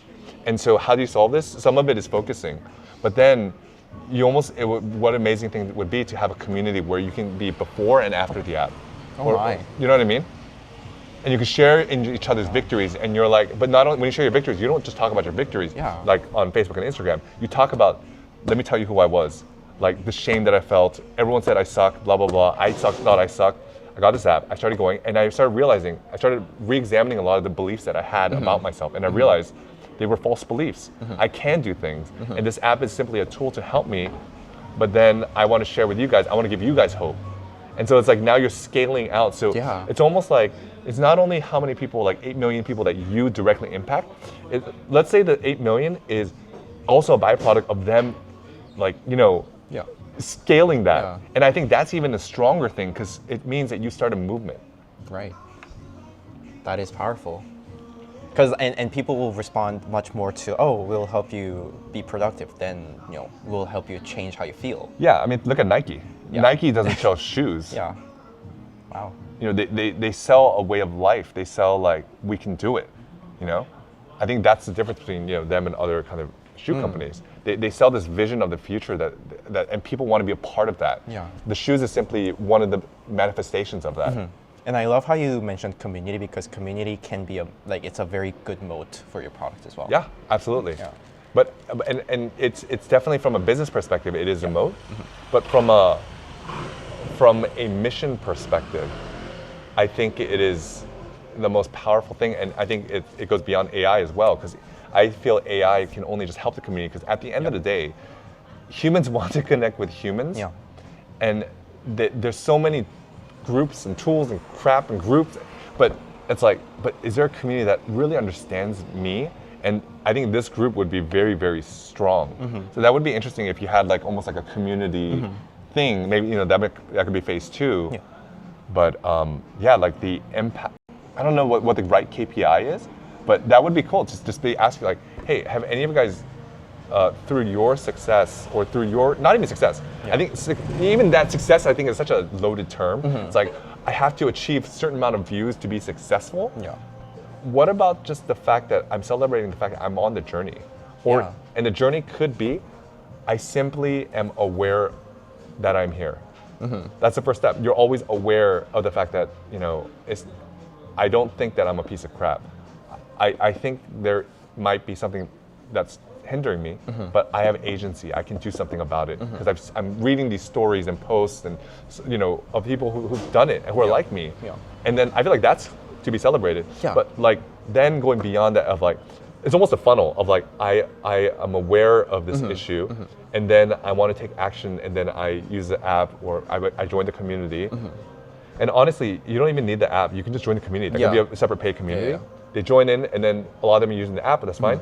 And then they show progress, and that's like another milestone. And then like they're making it into a habit, like consistently. And then the next thing that so Atomic Habits, I think you should really read it. It's really interesting. But what they find is, actually, it might have been the other habits book. There's two habits book. Yeah. There's one Atomic Habits. The one before that was something else.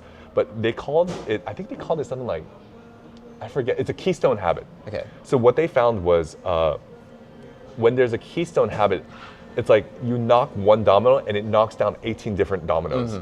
And so like one person quit smoking, and that led to a cascading effect impacting their lives.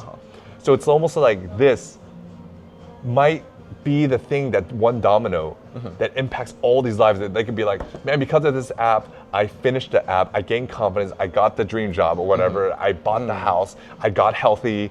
It's like almost like that would be really cool to see. And it's very like tangible results that they see. Wow. It's the ADHD for the person with 1 million followers. What they're also doing is they have audience with the reels, and so they make people feel and acknowledge that that's how they're feeling with ADHD. And then they started a community, a paid community, where they help each other like hold themselves accountable. They call it like accountability partner, so that people watch you clean your house, and then you have to pay to have people watch you clean. And then that will eventually, I assume, will become an app. So, yeah, that's what they're doing. So that's exactly the path they're following. I mean, you said you're mission driven. Like, I think there's such a powerful thing here. So, I mean, like I said, I think it's great that you have the 8 million thing. I mean, like that's like a textbook answer, but like I don't really think about it that much. Yeah, but I think it's almost right now, like it'd be interesting for you to kind of be on the search for, first starting with like, what is the impact that you want to have? Like, I guess that's how I would define the vision. So the mission is like why you exist, right? But then if you succeed in your mission, years after year after year after year, and you achieve your goals, that future, that I get to go in a time machine with you and we go out, and then I want you to paint the picture for me. And I think that's what brings people to you. Like, because and I think often it has to be challenging enough or kind of seemingly impossible enough. They're just like, that's impossible. And you're like, but you're like, but what if it were possible? And they'd be like, that'd be life changing. I think one of the biggest takeaways from what you've told me is when you tell me paint the picture. For now, I was like, oh, people will be using the app and focusing, but like I have to go one step further and then like how it actually affected their lives. And then like paint a story of their lives and how their lives have changed through the app. I think that's a video, dude. Oh my gosh, what footage do I need? But yeah, I think that's like it's amazing. That is like, amazing, yeah. Oh, and then the final thing I would say is like mission. You're successful, and then you get that vision and you paint that picture, and that's what you use to recruit people. That's what you use to recruit your employees, your customers, whatever. Because nowadays, I feel like the new generation, a lot of them are asking like, what's the purpose? What's your company's mission? Because I think there's this hunger for wanting to be a part of something bigger than yourself. And so they need leaders to paint a picture of that world. And then they're like, that's fantastic. I want to be a part of that, but I think it's possible. And then you say, let me tell you how we're going to get from our current location to there. We're going to first do this, then we're going to build a community, then through the community, we're going to build blah, blah, blah, and then we're going to have this, and we're going to achieve that. And that's effectively your strategy. And once you can paint people, they're like, I'm in. I want to be a part of that movement. And I think just like SpaceX could be like, we build reusable rockets, and they're like, no, we want to make humans interplanetary. Good stuff. Still no brainstorming. Yeah, I have like so many ideas for the videos now. Yes, I love it. Yay. I love it. I love it. Sounds good. Shall we head back? Yeah. It's right. already 2:30. So I was trying to figure out how we end this segment. Yep. And Lucas was nice enough to have a suggestion. But I don't have the answers to this question, but one of my favorite podcasts is called Think Fast, Talk Smart by Stanford Graduate School of Business. And they ask the same 3 questions to all their guests at the end of the podcast. The first question is, who's your favorite communicator and why? Okay. The second question is, if you had a keynote presentation on your communication skills, and you have to come up with a title within 5 words, what would it be? Okay, that's hard. And the third one, I actually don't remember because they narrowed it down to 2 questions instead of 3 in the most recent podcast. So, Okay, I have a few questions. Yes. But why don't we start with that? so my I forgot the questions. my favorite communicator is, as I mentioned earlier, Casey Neistat, because he incorporates like visual cues with his messages, so it really like sticks to you. Oh my. Oh.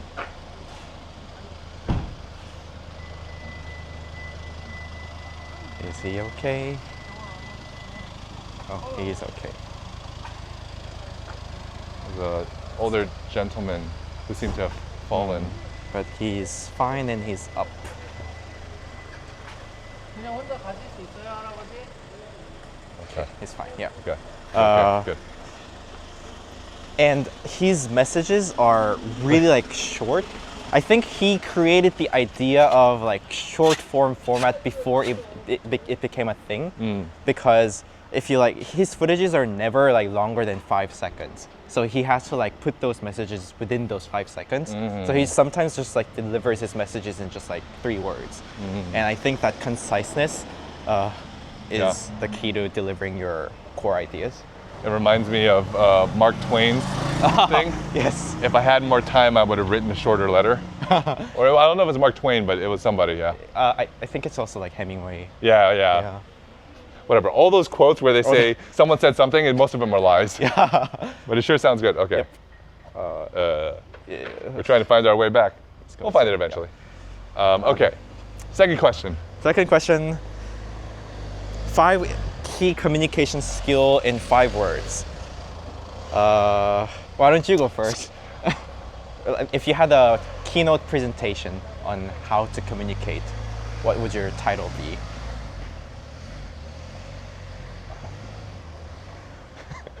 Tell a story. Tell a story. Lately, Without I've been reading this guy named Matthew Dix. He's a competitive storyteller. Wow. I didn't know there was such a thing. And I tell it better. the way that he tells his stories is like this. He doesn't even give an intro. He just says, he's like, he says something like, it's a Saturday night. I'm standing in a pickle field with my toes, bare feet on the, like that's how he starts his stories. Visualizing. Yeah. Dude, competitive storytelling actually sounds really fun. Like, given a goal to deliver like this idea, like the same goal, and have different people tell the stories. One of the interesting things he mentions is like stories, you have to keep the audience captivated because the analogy is like you're in a river and with the written word, if you are distracted, you can come back to it. Yeah. Okay? If you're, but with storytelling, you lose them, they're gone. Yeah. So you have to figure out a way to keep them engaged the entire time. That sounds stressful. Using humor, using like building up anticipation, like there's all these techniques. And there's a book called Storyworthy, and he basically unpacks all his tactics. And dude, the more and more I think about communication, humans are just wired for stories. And so the better storyteller you are, the better you can do distribution, which is essentially connecting with people. That would be my thing. All right. So it was tell a story. Yeah. Yeah. Question for you. What advice, or what's the one thing that you would have in under 1 minute? It's radio, boom, you have 1 minute to tell them, and that's it. Oh, I know where we are. Okay.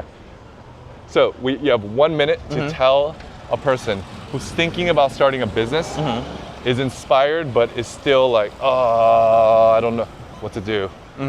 1 minute.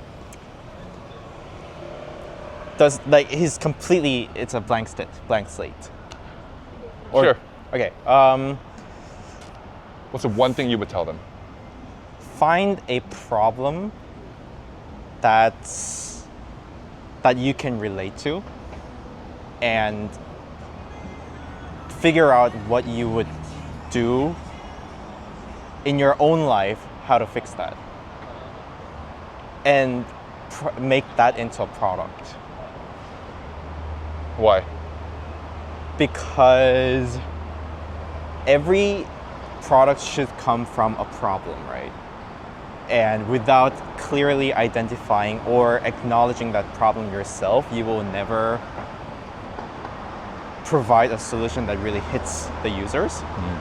So first, find a problem that feels the closest to you, and then see if you can solve it. Like, if you can't solve it, then building a product will be so difficult.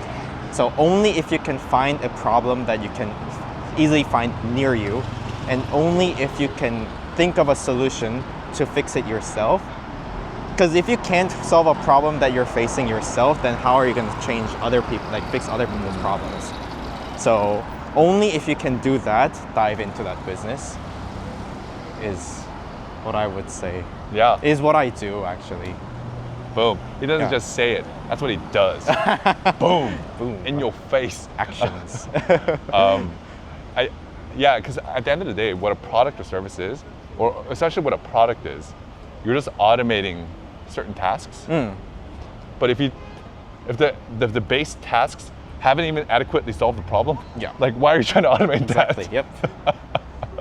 So that's like the ultimate MVP, I guess.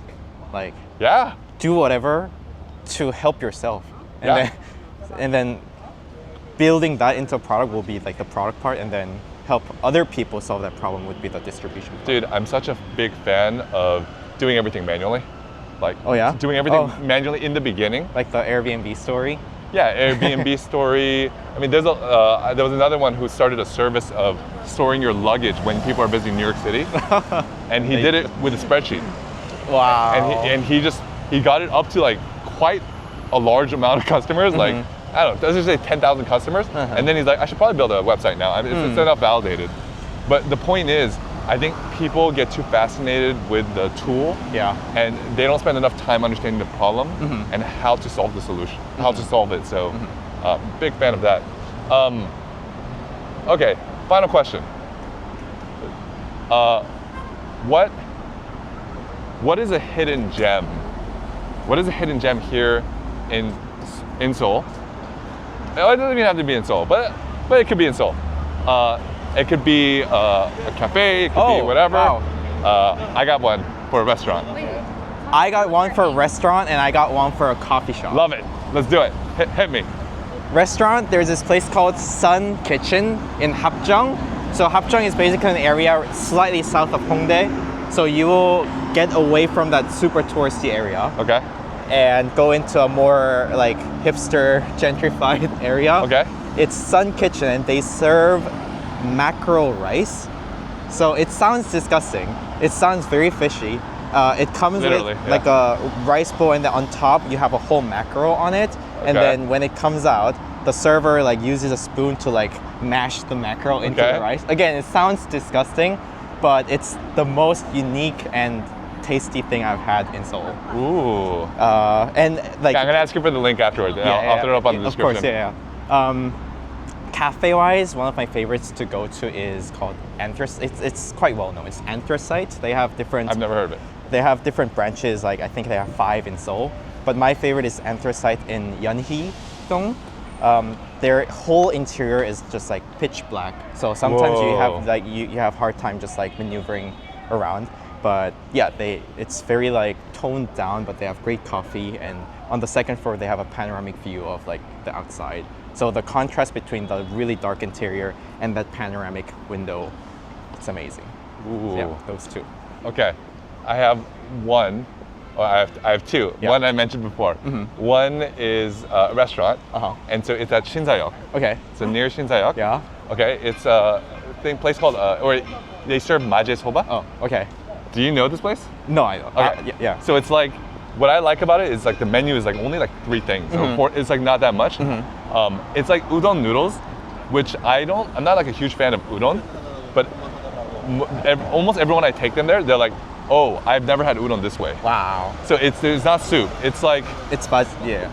I don't know how to explain it, but it's really good. And my the way I went there was the first startup that I work with here in Korea. The CEO, he's like a foodie. He took me there. Ooh. He's like, hey, try this food, and I tried it, and it was so good. You basically you eat the udon and then you eat it, and then when a little bit's left, you raise your hand, and then they put rice in it and you mix it up in the sauce. Wow. And I'm like, it was so good. I went there every week. What's it called? I don't know the name, but it's good. I can find it. You're gatekeeping it. No, I'm kind of just a neighbor thing. And then the second thing is one of the challenges I had was I would have like a meeting in the morning in Gangnam, and I would have an afternoon, but I felt so tired. I want to take a nap, and I didn't know where to take a nap. So there's these things called a manhwa-bang, which is like a comic book store, where you pay like, I don't know, like $7 or something, or $5 you can get access, and then you can also get like a drink. They also have food, but they just have comic books, and you can just rent the comic books. You can read it, and you can take a nap, which is what I do. Do you get a room for yourself? You don't get it's not an open room. It's like a small little stall, but it's big enough for 2 people. But you can go in there, read comic books, but I just sleep. And so I see a lot of people sleeping. But you can't do any hanky-panky, and they actually have signs. Some of them had signs of saying like, "This is illegal. Oh, wow. Do not do it." So don't do that. But you can take a nap, and I've seen people from just like kind of kids. I've seen adults, and I've seen adults kind of in casual clothes, and I've even seen adults in like professional work clothes. Ooh. I think they're like on their lunch break, and they just want to take a quick nap. Just use your cell phone and lie down. I've never heard this tip before, so it's like a really valuable tip. Oh yes, Yeah. it's awesome. Okay, dude, it has been It's a been fun. a Dude, you know pleasure. how many hours it's been? 3 hours? We met at like 11. Oh my gosh. It's like been longer almost than 4 hours. This is the longest one yet. It's been longer than Tiger's. Because I thought like a 2-hour podcast, that's impossible. I know. Okay, actually, my real final question: how was the experience for you? It was because I believe in the power of like just like using other like close like-minded people as a soundboard. This has been the best, talking experience for myself as well, because I explore the side of the side of me that I didn't even know existed by just like talking out loud. So it's been amazing, and I can tell that you're a coach for sure, because like all the insights you provided, it's just like it guided me in all the right directions. So it has been amazing, and I have a much clearer view of what I want to do. So yeah, it's amazing. It's invaluable experience. One of my favorite moments was when we were at Kuchara, and then I asked you about your time in the military with admin, and you had like a genuine moment of surprise. Yeah. And you're like, thank you for asking me about that. Yeah, because Which way? Okay, we're good there. yeah, because people are more into like tech stuff and startup stuff, but like that was a genuine like, oh, I'm interested in your life kind of question. So it felt very personal in the best way possible. So I really loved it. All right. right. Well, if you stayed until here, which I think I looked at some of the analytics, it's like less than 1% or 0%. 0%. But sometimes it blows up after like 2 years. So. oh yeah, I mean, for me, what I tell myself is the viewers will be you, me, and I think I'm okay with that. Yeah. Like, it's just like a souvenir that I'm giving to you. That is amazing. That's your our time internal together. motivation. Yeah, Yeah, yeah. So anyway, it's been fun. thanks for hanging out. Peace. Peace.